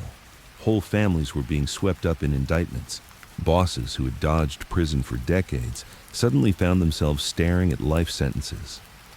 The streets buzzed with rumors, fear, and betrayal. And Victor Amuso, Calm, cold, steady Victor stood in the middle of it, watching the storm gather, already planning how he would stand when others fell. Anthony Tony Ducks Corallo was still the boss of the Lucchese family, but the walls were closing in around him. For years he had ducked indictments, earning his nickname. But now the FBI was watching him closer than ever, listening to every word, following every car. Victor knew it was only a matter of time before Corallo was taken down. He didn't speak this thought aloud, not once. To say it would have been treachery, but he felt it like a drumbeat in his bones.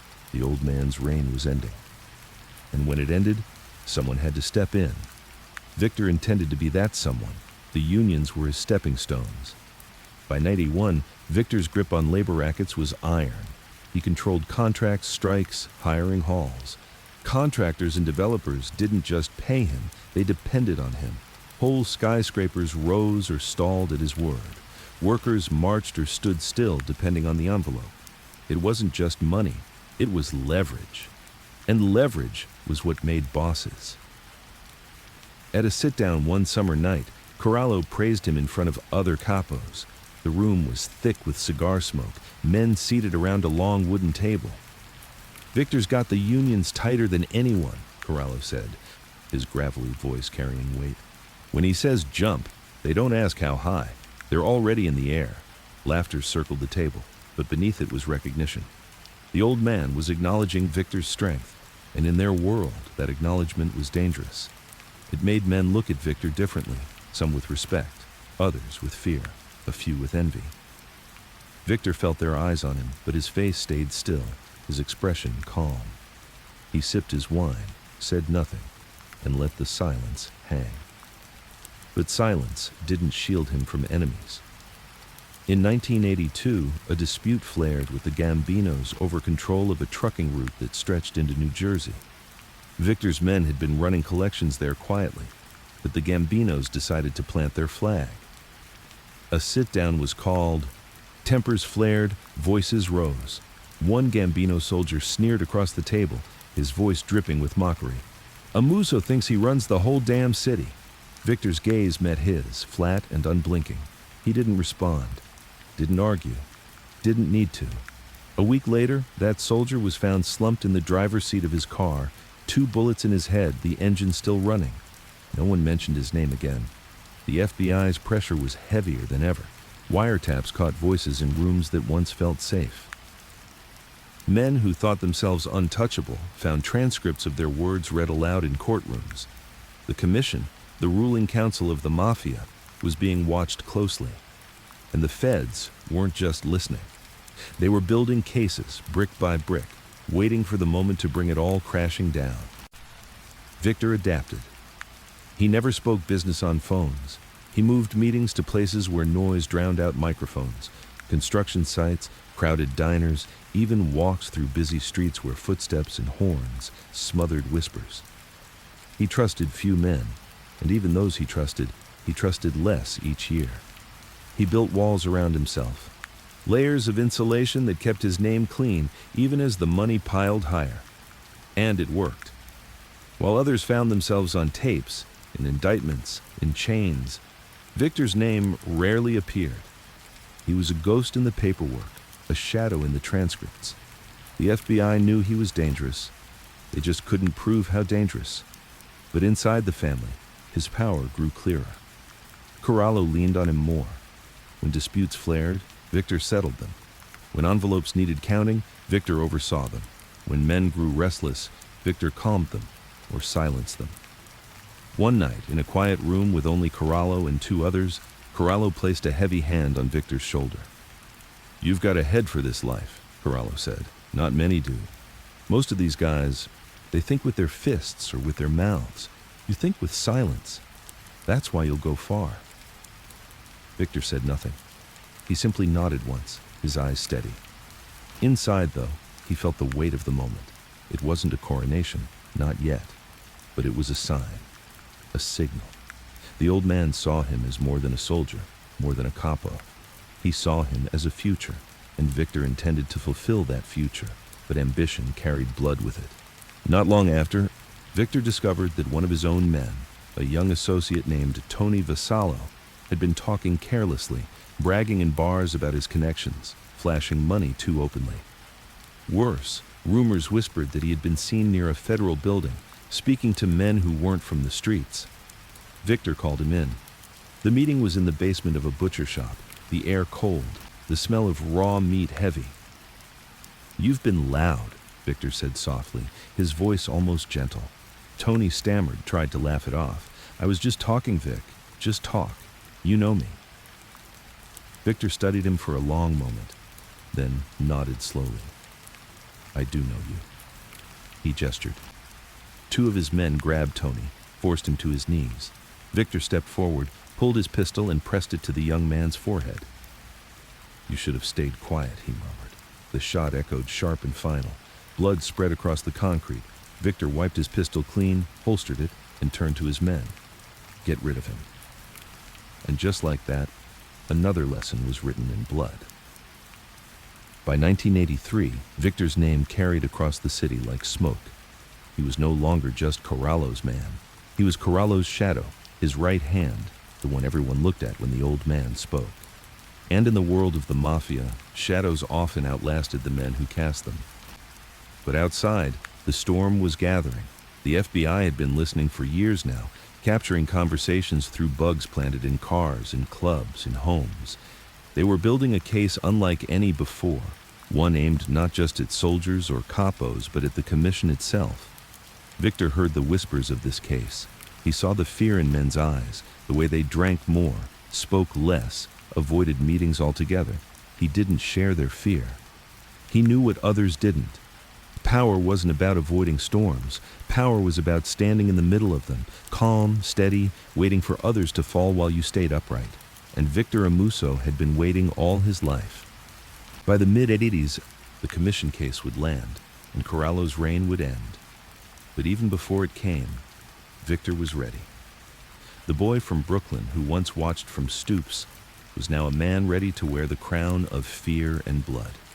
And when the old king fell, Victor would rise, not by shouting, not by begging, not by rushing, but by doing what he had always done, watching, waiting, striking only when silence was no longer enough. The mid-'80s were years of reckoning. The Mafia, once untouchable, suddenly found itself exposed under the brightest light it had ever faced. It wasn't the small-time arrests anymore, the raids on gambling dens, the occasional drug indictment. No, this time the government was aiming higher. They wanted the bosses. They wanted the commission itself, the commission case. That was what the newspapers called it. To Victor Amuso, it was something else entirely. The breaking of an old world. Anthony "Tony Ducks" Corralo had spent decades dodging prison. He was careful, cautious, always one step ahead. But even the careful men slipped. In 1983, the FBI planted a bug in the Jaguar Corralo used to ride around the city. They captured everything. Conversations about unions, about construction, about deals that tied the Lucchese family to the wider commission. For years, those tapes piled up, each word another brick in the government's case. And when indictments finally landed in 1985, they hit like thunder. Corralo, along with bosses from every major family, was charged under RICO. The newspapers splashed his name across headlines. Mob commission indicted. Lucchese boss Corralo facing life sentence. For Victor, it was no surprise. He had seen it coming. He had watched the walls tighten around Corralo, had seen the FBI's patience, their endless hunger. He knew the old man was finished, but he didn't flinch. Where others panicked, Victor stayed calm. Because he understood something the others didn't. When one man falls, another rises. The family was restless in those days. Soldiers whispered in bars, worried about their futures. Capos muttered about who would lead, who could fill Corralo's shoes. Some wanted stability, someone to hold the family together while the old boss rotted in a cell. Others saw opportunity, a chance to climb higher, to grab more than they had before. Victor listened to it all. He sat in back rooms, cigar smoke curling around him, hearing men talk too loudly, complain too freely. He spoke little. He let them show themselves. Dominic Russo had once told him doubt was poison. Victor knew it now better than ever. And in those restless nights, he watched carefully for the poison. The sit-down that mattered most happened in a quiet house in Queens, the curtains drawn, the night air heavy with summer heat. The capos gathered, men with decades in the life, men who had spilled rivers of blood, men who each thought themselves strong enough to lead. Voices clashed. Some argued for one capo, others for another. Some said the family should wait, see how Corralo's trial played out. Others said waiting was weakness. Victor sat silent through it all, his face calm, his eyes steady. He didn't argue, didn't raise his voice. He simply waited. Finally, when the shouting dulled, a capo turned to him. "What do you think, Victor?" The room quieted. Victor's voice was low, deliberate. "We don't have the luxury of waiting. The feds are watching. The other families are watching. If we show weakness, we're finished. We need order. We need strength. We need someone the men already follow." He didn't say his own name. He didn't have to. The silence that followed was heavy.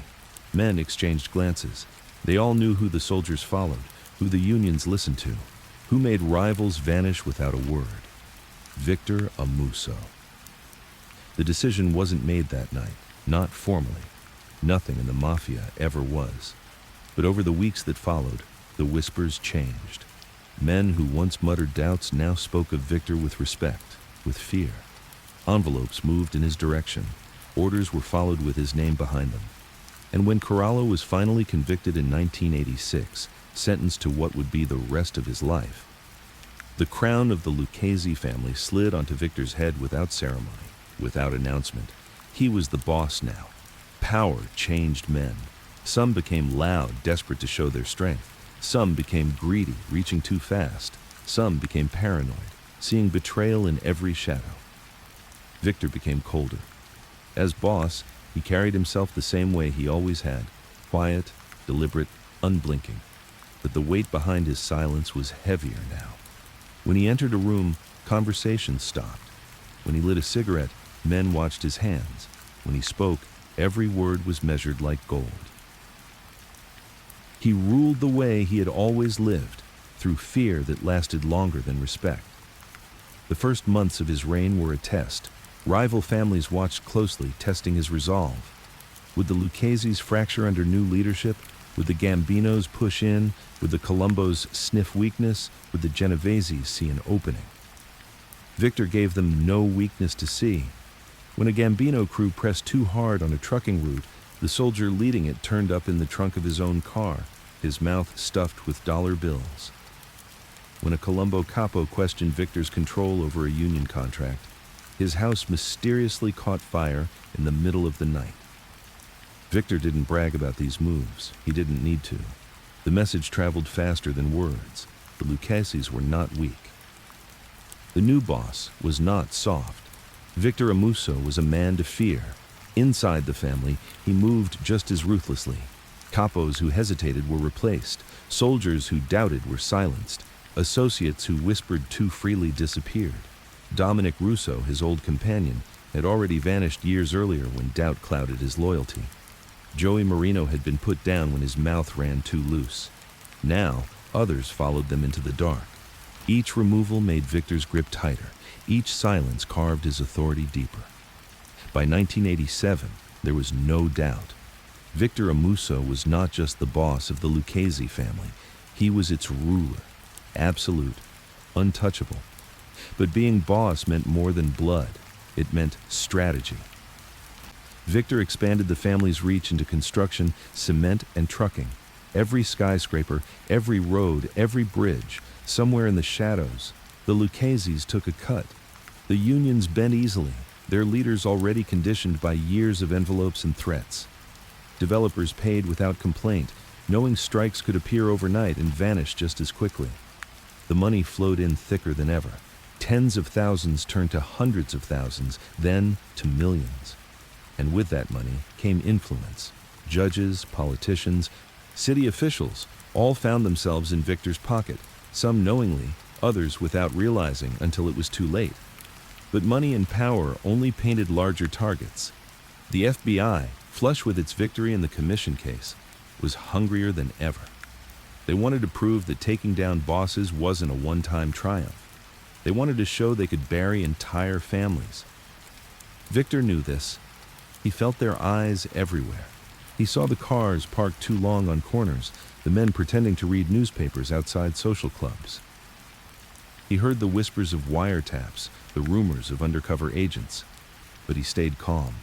He tightened his circle, spoke even less, trusted even fewer. He built walls so thick that even when the feds pressed against them, they found only silence. Victor Amuso was not Carmine Tramunti. He was not even Anthony Corallo. He was colder, harder, more patient, and patience was what kept a boss alive. The mid-'80s burned with chaos, indictments, betrayals, families scrambling. But through it all, Victor rose steady, unshaken. The boy from Brooklyn, who had once stared at the men in suits from stoops, was now the man in the suit everyone stared at. The man whose silence bent rooms, the man whose fear stretched across boroughs. And as the '80s rolled toward their end, one truth became clear in every smoky backroom, in every whispered conversation, in every envelope slid across every table. Victor Amuso ruled with fear and blood, and he was just getting started. By the late '80s, Victor Amuso wore the crown without question. He was boss of the Lucchese family, and the family was thriving under his rule. Construction rackets, trucking contracts, union deals, gambling, loans, narcotics. The money poured in like a river, swollen by endless rain. It wasn't just envelopes anymore. It was briefcases stuffed with cash. It was safe houses filled with stacks of bills. It was skyscrapers rising in Manhattan with cement mixed by companies that paid tribute to Victor. He had everything he had once dreamed of as a boy in Brooklyn: respect, fear, wealth, power. But with all of it came something else, something darker: paranoia. At first it was small, a glance too long from a soldier, a whisper he couldn't quite catch at the back of a social club, a name that appeared too often in rumors. Victor had always trusted few men. Now, he trusted fewer. The circle around him tightened to a fist. Where once he had been patient, now he was sharper, quicker to silence doubt before it could even take root. Men whispered that Amuso was dangerous, more dangerous than Corallo, more dangerous than any Lucchese boss before him. Not because he killed recklessly, he didn't, but because he killed without hesitation, without anger, without pause. Fear was no longer just his weapon, it was his shadow. In 1987, a soldier named Vincent "Vinny Beans" Marino, no relation to Joey, began talking too much in bars. Nothing dramatic, just careless words, careless boasts. But in Victor's mind, carelessness was treachery waiting to bloom. He called Vinny into a backroom meeting. The soldier arrived nervous, his smile forced, his hands trembling as he lit a cigarette. Victor sat at the head of the table, his face calm, his eyes unreadable. He let the silence stretch until Vinny shifted uncomfortably. "You've been loud," Victor said finally. His voice was low, almost soft. Vinny stammered. "No, boss, I swear I didn't mean." Victor raised a hand. The room fell silent. He leaned forward, his gaze steady. "Meanings don't matter. Words matter." The shot came quick. A single round to the head. Vinny slumped forward, blood spreading across the table. Victor stood, brushed a fleck of ash from his sleeve, and walked out. No explanations, no speeches, just silence and blood. The message was clear. In Victor's world, even whispers could kill you. But paranoia didn't just eat soldiers. It ate capos, too. The late '80s were a time of shifting loyalties across every family. Men were flipping under the pressure of RICO sentences. Decades of omerta, the sacred code of silence, were cracking. The feds offered deals too sweet, punishments too heavy. Men who once swore they'd die before talking now sat in courtrooms pointing fingers. Victor saw it everywhere, in the Gambinos, in the Colombos, in the Genoveses, and he knew if it could happen to them, it could happen to him. So he struck first. A capo named Michael Salerno had grown too ambitious. He handled lucrative construction rackets in Queens, but he had begun skimming too much, keeping envelopes lighter than they should have been. Worse, he had started cozying up to the Gambinos, testing waters, feeling out if he had support beyond Victor's reach. Victor didn't confront him in meetings. He didn't shout. He didn't even warn him. One night, Michael was leaving a restaurant in Little Italy when a van screeched up. Two men jumped out, pulled him inside. Minutes later, the van pulled away, leaving nothing behind but a dropped shoe. Michael's body was never found. His rackets were absorbed quietly into Victor's empire. The capos noticed. They said nothing. But in their silence, Victor heard their fear. The FBI pressure grew heavier with each passing year. Indictments landed like rain, splashing across headlines, pulling soldiers and capos into courtrooms. Agents followed cars, raided clubs, tapped phones. The net was wide, and Victor knew his name was somewhere inside it. But he stayed calm. When meetings were called, he changed locations constantly. One night in a diner, one night in a parked car under the cover of a rainstorm, one night in the back of a church basement where the echo of dripping pipes made wiretaps useless. He trusted only whispers, only silence, only signals understood without words. Still, he felt the net tightening. At home, in his rare moments of solitude, Victor sometimes sat by the window, staring out at the city he had conquered. The skyline glittered, alive with towers and lights, but beneath it he saw the streets he knew too well. The stoops where he had once played, the alleys where he had learned fear, the clubs where he had carved his path.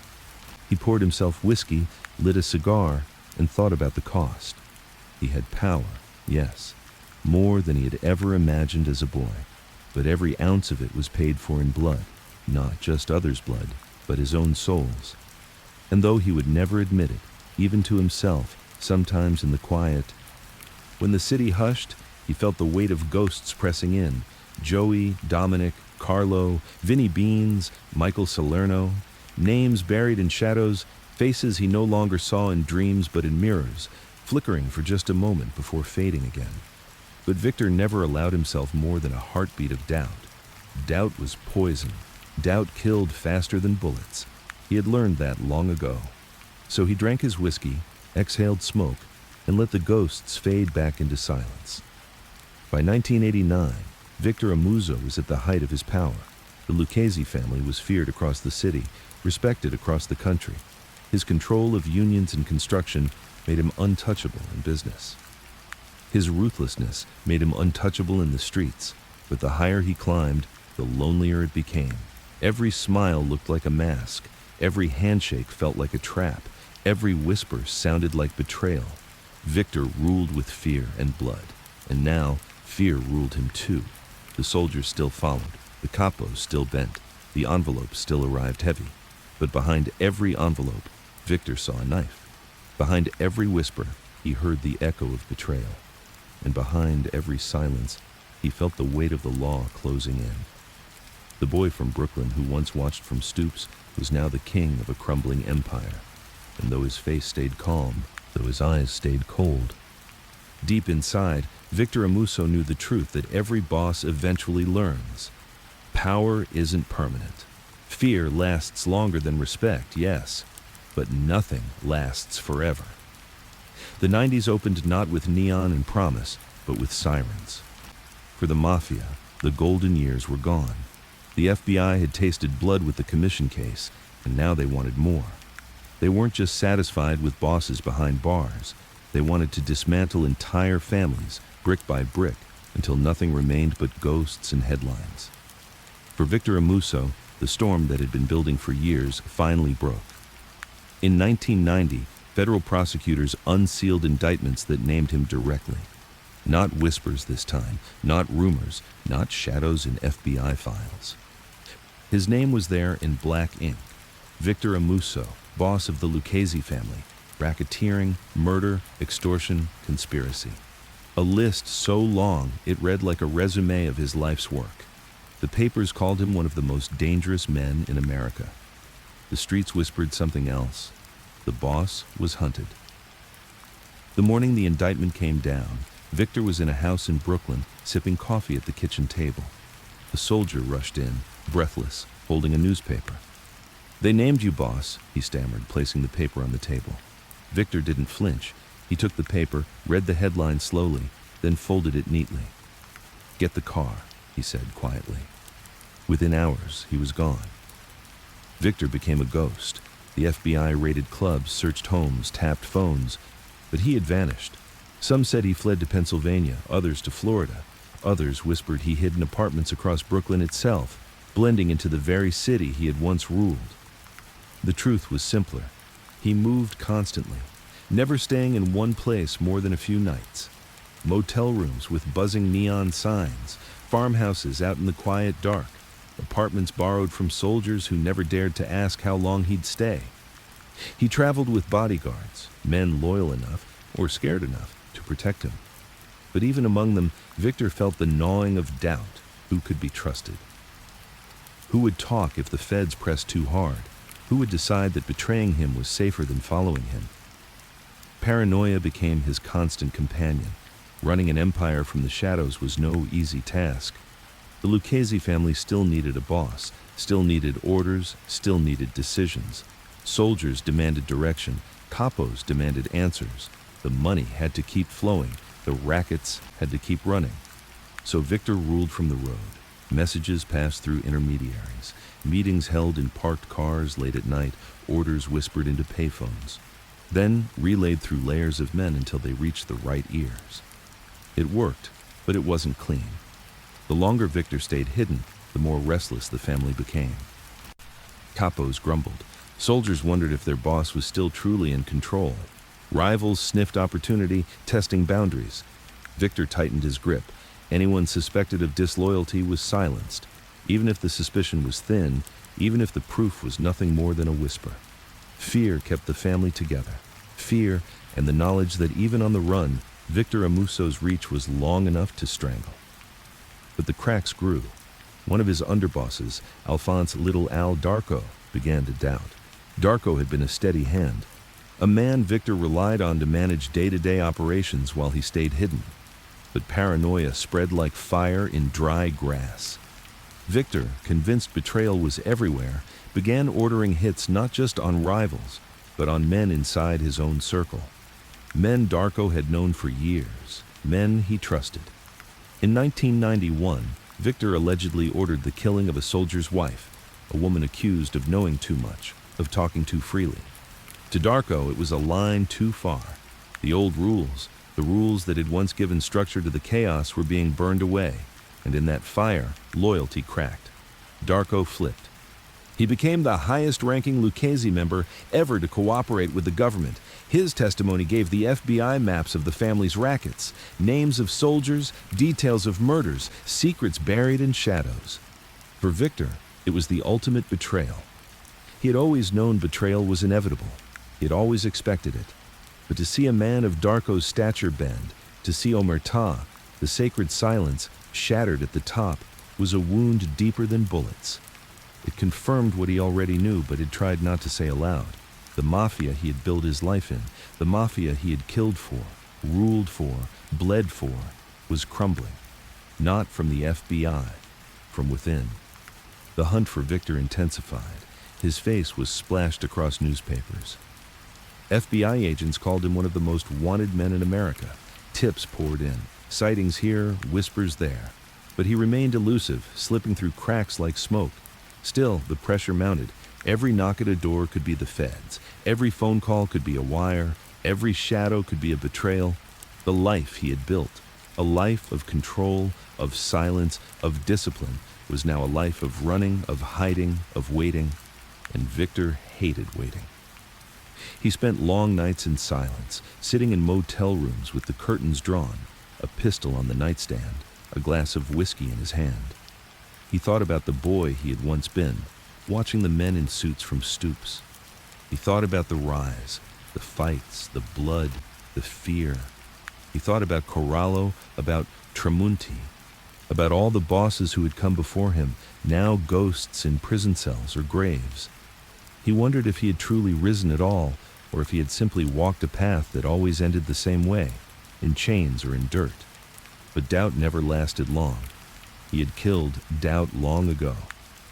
He poured another drink, lit another cigarette, and reminded himself of the truth. He was Victor Amuso, boss of the Lucchese family, even hunted, even hiding, he was still the man others feared. In 1992, after nearly 2 years on the run, the hunt ended.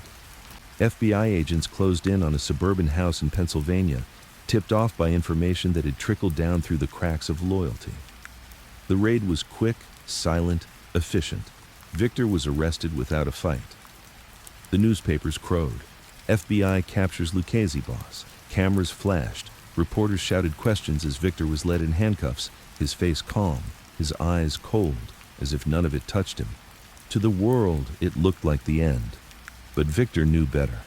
Bosses didn't stop ruling when they were caged. Some ruled even stronger from behind bars. And as he was led away, as the doors of the federal courthouse swallowed him, Victor Amuso carried only one thought. The empire built on fear, and blood could not be erased by walls and chains, not while his name still carried weight. Prison wasn't the end. For some men, it was, but not for Victor Amuso. The walls were high, the bars were thick, but influence seeped through them like smoke through cracks. He wasn't just another inmate in a khaki uniform. He was the boss of the Lucchese family, and everyone inside knew it. Guards looked at him differently. Inmates whispered his name in the yard. He carried the same silence, the same steady gaze, and even locked away. Men felt it. But prison changed the rhythm of power. Gone were the backroom meetings, the cigar smoke, the cash-stuffed envelopes slid across tables. Now it was coded messages smuggled out in letters, whispers passed through visiting rooms, signals carried by lawyers who wore suits but carried orders heavier than any briefcase. Victor learned quickly. He spoke little, wrote less, trusted almost no one. Orders moved carefully, quietly, through layers of men who risked everything just to keep the chain intact. The family listened. At least, most of it did. By the mid-1990s, the Lucchese family was fractured. Some soldiers still bent fully to Victor's will, loyal even to a boss behind bars. Others whispered that maybe his time was over, that maybe the family needed someone free to lead, someone who could walk the streets without chains.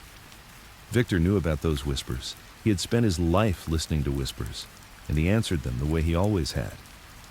One soldier, Peter Fat Pete Chiodo, had been a loyal earner for years. But when indictments came down, when prison sentences loomed like storm clouds, Fat Pete cracked. He agreed to cooperate with the FBI. For Victor, it was the ultimate sin. From prison, he gave the order. Chiodo had to go. The hit was botched. Chiodo was ambushed, shot 13 times in broad daylight, but somehow survived. Broken and scarred, he turned fully, testifying against the family, spilling details the FBI could only dream of. Victor seethed behind prison walls. It wasn't the first betrayal he had faced, and it wouldn't be the last. But the failure to silence Chiodo burned. It proved the truth he had known since the 80s. The old rules were gone. Omerta was cracking everywhere. Men who once swore silence now spoke freely in courtrooms. Fear still worked, but prison sentences longer than lifetimes worked harder. Victor could still command, still kill, still order. But the empire he ruled was bleeding. Inside prison, Victor lived by routine. Mornings in the yard, afternoons in the library, evenings in his cell. He kept his face calm, his eyes steady, his silence intact. Other inmates respected him, feared him. Few approached without caution. At night, lying on the hard mattress, he thought of Brooklyn. The stoops, the alleys, the bakery smells, the fights that had carved him. He thought of Corallo, of Tramunti, of all the bosses who had worn the crown before him. They had all ended the same way, in cells or graves. Now he was one of them. But he refused to see it as defeat. To him, the cell wasn't an ending. It was just another battlefield. Running a family from prison required a different kind of violence. He couldn't pull the trigger himself, couldn't press the pistol to a man's head, couldn't swing the bat in a dark basement. But his orders carried the same weight. Soldiers knew that disobedience meant death. Maybe not today, maybe not tomorrow, but eventually. One capo hesitated to send up his envelopes, claiming the heat was too heavy, the feds too close. Word reached Victor. Weeks later, the capo's car exploded in a fireball outside his home. The message was clear. Even from prison, Victor Amuso could kill you. But paranoia grew sharper in the mid-1990s. Victor trusted fewer men than ever. His circle of loyalists shrank. His suspicions widened. Every delay in an envelope, every hesitation in a soldier's voice, every rumor of discontent, Victor saw betrayal behind it. He ordered hits on men who had once been his allies, convinced they were plotting against him. Some truly were, some weren't. It didn't matter. Fear held the family together, but it also tore it apart. Meanwhile, the FBI tightened the screws. Informants popped up everywhere. Courtrooms echoed with testimonies from men Victor had once eaten with, drunk with, trusted. The papers called it a collapse, another brick crumbling in the wall of the Mafia. Victor read those headlines in his cell, his face calm. He didn't slam the papers down, didn't curse the names. He simply folded them neatly, placed them aside, and sat in silence. Because silence had always been his weapon. In 1994, Victor's authority faced its biggest challenge yet. Stephen Crea, a powerful capo with strong ties to construction rackets, began to gather influence on the streets. He was free, he was active, and he had soldiers eager to follow him. Some whispered that maybe Crea should be the acting boss, that maybe Victor's time was over. From prison, Victor made his stance clear. He would not step aside, he would not share the crown. Crea was allowed influence, yes, but only as Victor's man, only as Victor's instrument. The title of boss still belonged to Amuso, and anyone who said otherwise risked death. The family bent. Grudgingly, maybe, fearfully, certainly. But they bent. Because even behind walls, even in a khaki uniform, Victor Amuso's silence carried more weight than most men's shouts. At night, though, in the quiet of his cell, Victor sometimes thought about what it meant. He had won, yes. He had kept the crown, yes. But what was the crown worth now? He thought of Joey Marino, of Dominic Russo, of Carlo Vitale, of Fat Pete Chiodo, men who had lived and died by his side, men who had bled and betrayed and vanished. He thought of Corallo, rotting in his own cell. He thought of the boy he had once been, staring at men in suits from stoops, dreaming of power. Now he had the power. But he also had the bars. The two were the same thing, he realized. Power and prison were one. One couldn't exist without the other. And maybe it had always been that way. Still, he never wavered, never softened, never showed doubt. In the yard, he walked with steady steps, his face unreadable. In the visiting room, he spoke in low whispers, his eyes sharp. In his cell, he sat in silence, patient, unflinching. The other inmates, the guards, even the FBI agents watching him, they all saw the same thing, a man who refused to bend. Victor Amuso had built his life on fear and blood. Prison didn't erase that. If anything, it sharpened it. By the mid-1990s, the Mafia was collapsing in waves. Bosses flipped, soldiers flipped, families fractured, but the Luccheses, under Victor's cold, paranoid hand, held together, if only by fear. And though the newspapers called him caged, though the FBI called him finished, though prosecutors called him a relic of a dying world, Victor knew the truth. He was still boss. And as long as his silence carried weight, as long as men whispered his name with fear, as long as blood could be spilled in his shadow, he would remain boss. Even if his empire was rotting, even if his throne was made of iron bars. The late 1990s were years of erosion. The Mafia was crumbling across New York. The Gambinos, the Colombos, the Bonanos, all of them had cracks spreading through their foundations. The FBI pressed harder than ever, piling on RICO cases, stacking sentences so high that silence broke under the weight. The Lucchese family, under Victor Amuso, held together longer than most. But holding together didn't mean unbroken. The family was like a ship in storm waters. It still floated, but every wave carved more leaks. Every night at sea widened the cracks.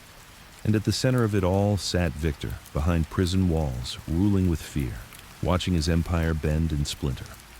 Prison hadn't softened him. If anything, it had sharpened his edges. Years behind bars had turned his silence colder, his paranoia heavier. Where once he trusted a small circle, now he trusted almost no one.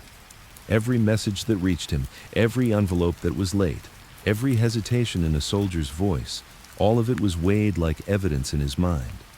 And more often than not, the verdict was guilty. One night in 1997, Victor sat across from a visiting captain in the prison's metal visiting room chairs. The man, Carmine the Snake Agnello, shifted nervously, his hands folded tight. "The streets are restless, boss," Carmine muttered. "The feds are everywhere. The Gambinos are sniffing around our construction sites. Some of the guys, they're saying, maybe we need new leadership, someone who can walk free." Victor's gaze sharpened. He didn't move, didn't blink, but his silence pressed heavier than a fist. Carmine swallowed hard. "Not me. Not me, boss. I just hear things, you know. Just talk." Victor leaned forward, his voice low, steady. "Talk gets men killed." The silence that followed was suffocating. Carmine nodded quickly, eyes downcast. When he left, Victor sat back in his chair, his face calm. But inside, the fire burned hotter. The whispers were growing. On the streets, Stephen Crea was building power. Crea had strong ties to the construction rackets, and his soldiers respected him. He was free, he was visible, and men looked to him for leadership. Some saw him as the acting boss. Some saw him as the future boss. Victor saw him as both necessary and dangerous. He couldn't dismiss Crea outright. The family needed someone strong on the streets, someone to handle business while he sat in prison. But he couldn't let Crea grow too strong either. Too much power, too much loyalty, and suddenly the family might decide Victor was just a memory, a ghost behind bars. It was a balance Victor hated. He had spent his life eliminating threats, cutting out doubts, ruling with clarity.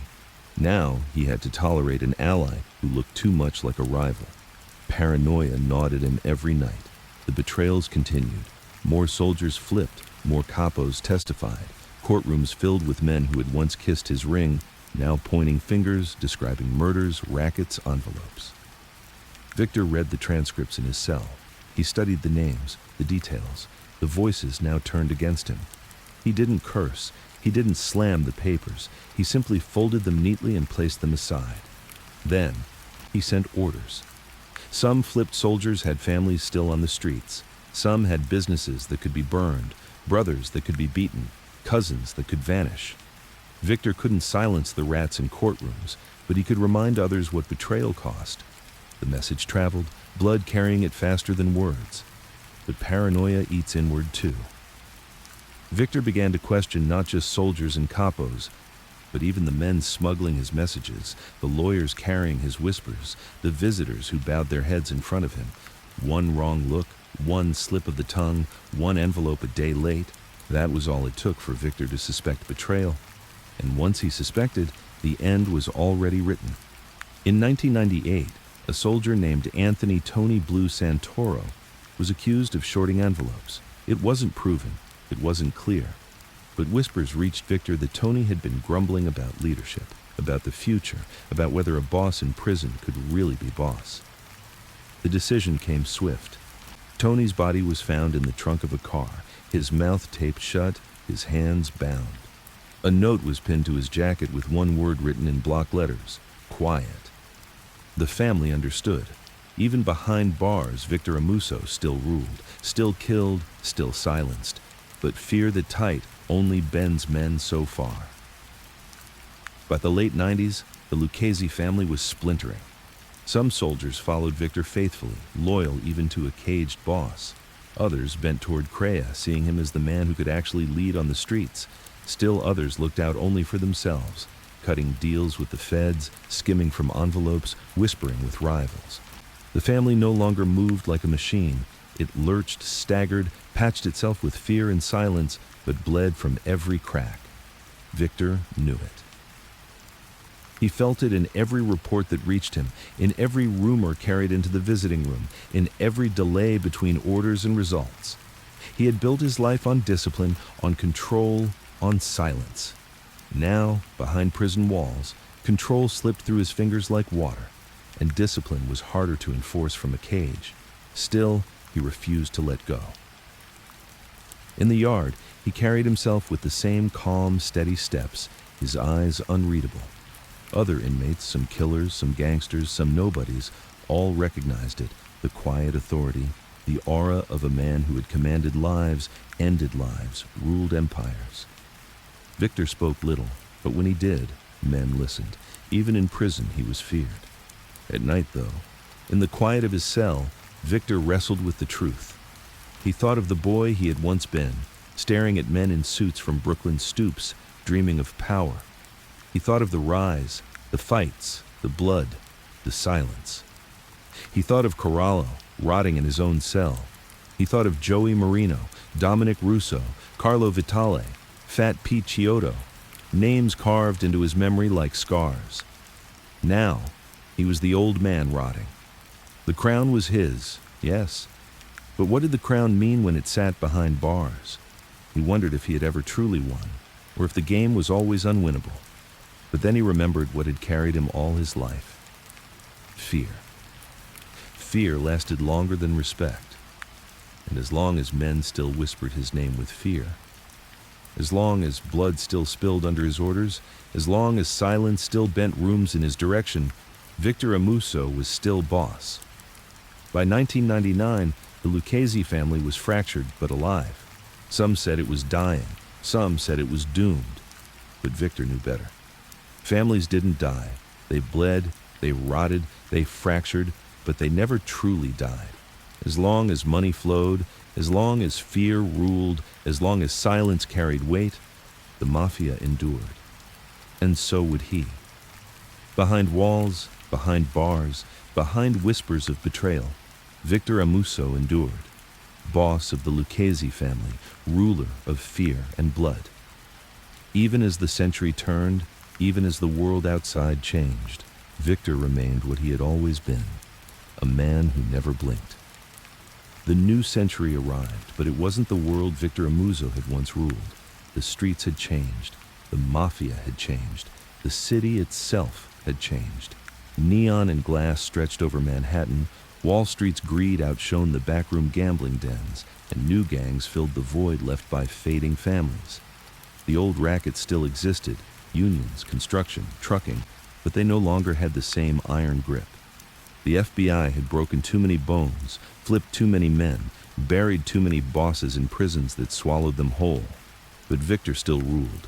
Even into the 2000s, locked behind bars, his word carried weight. Soldiers still whispered his name, capos still bent their heads. Envelopes still moved under his shadow. He had outlasted others, bosses who had flipped, bosses who had died, bosses who had faded into history. Victor Amuso remained. Prison had become his kingdom. By now, the guards knew him, the inmates feared him, the corridors echoed with his presence even when he wasn't there. He walked the yard with slow, steady steps, his face unreadable, his silence heavier than shouts.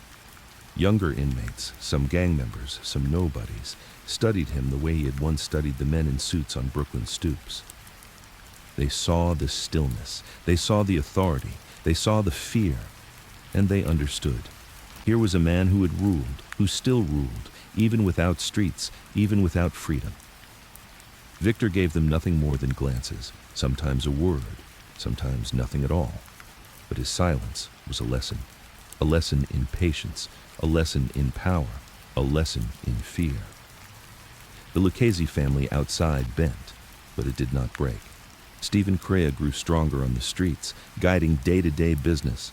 Some whispered he was the real boss, others called him the acting boss. But the truth was simpler. Victor was still the boss.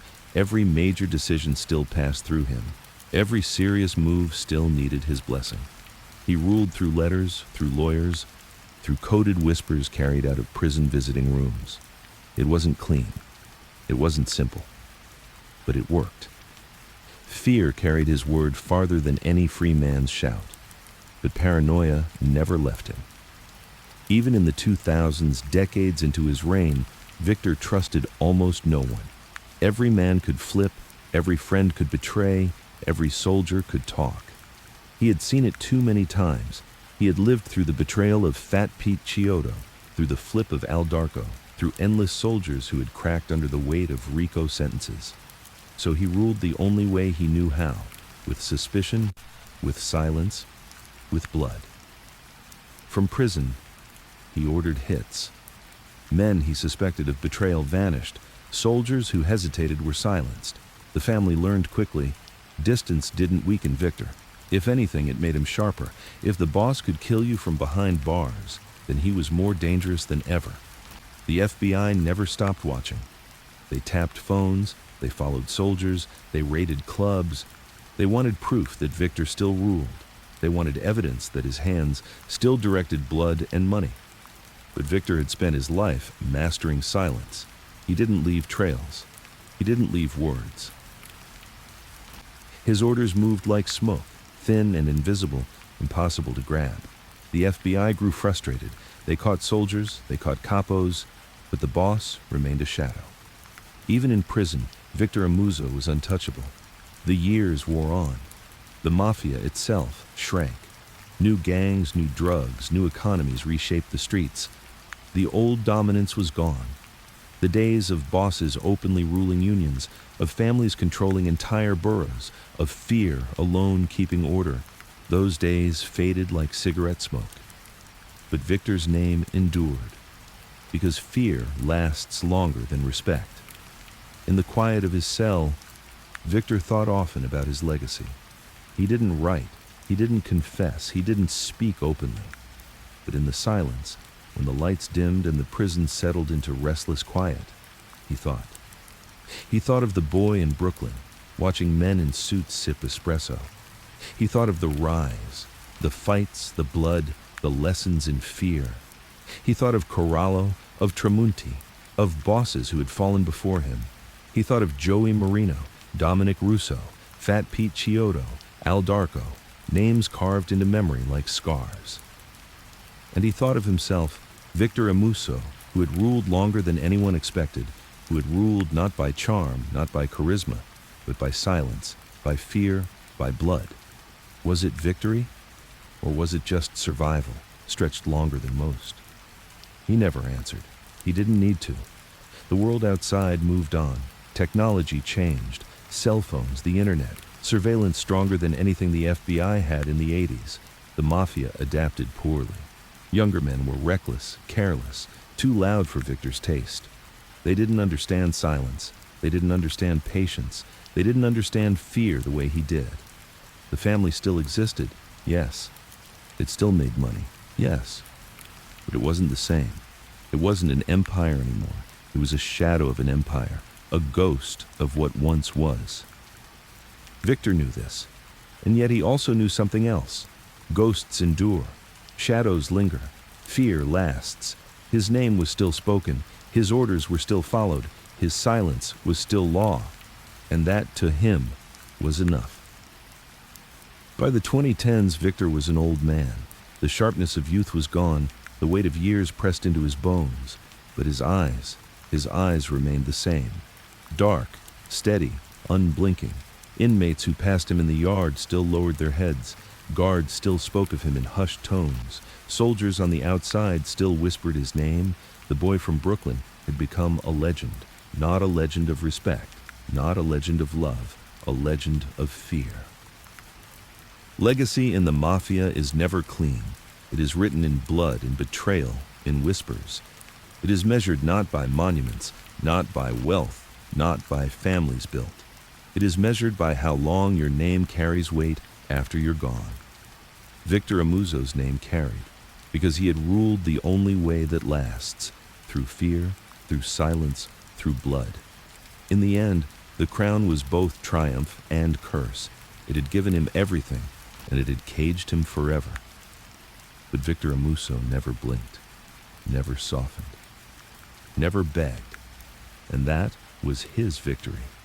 A boy from Brooklyn, who once stared at men in suits from stoops, had become the boss who outlasted storms, betrayals, prison walls. A boss who ruled with fear and blood. A boss whose silence echoed long after the world outside had changed.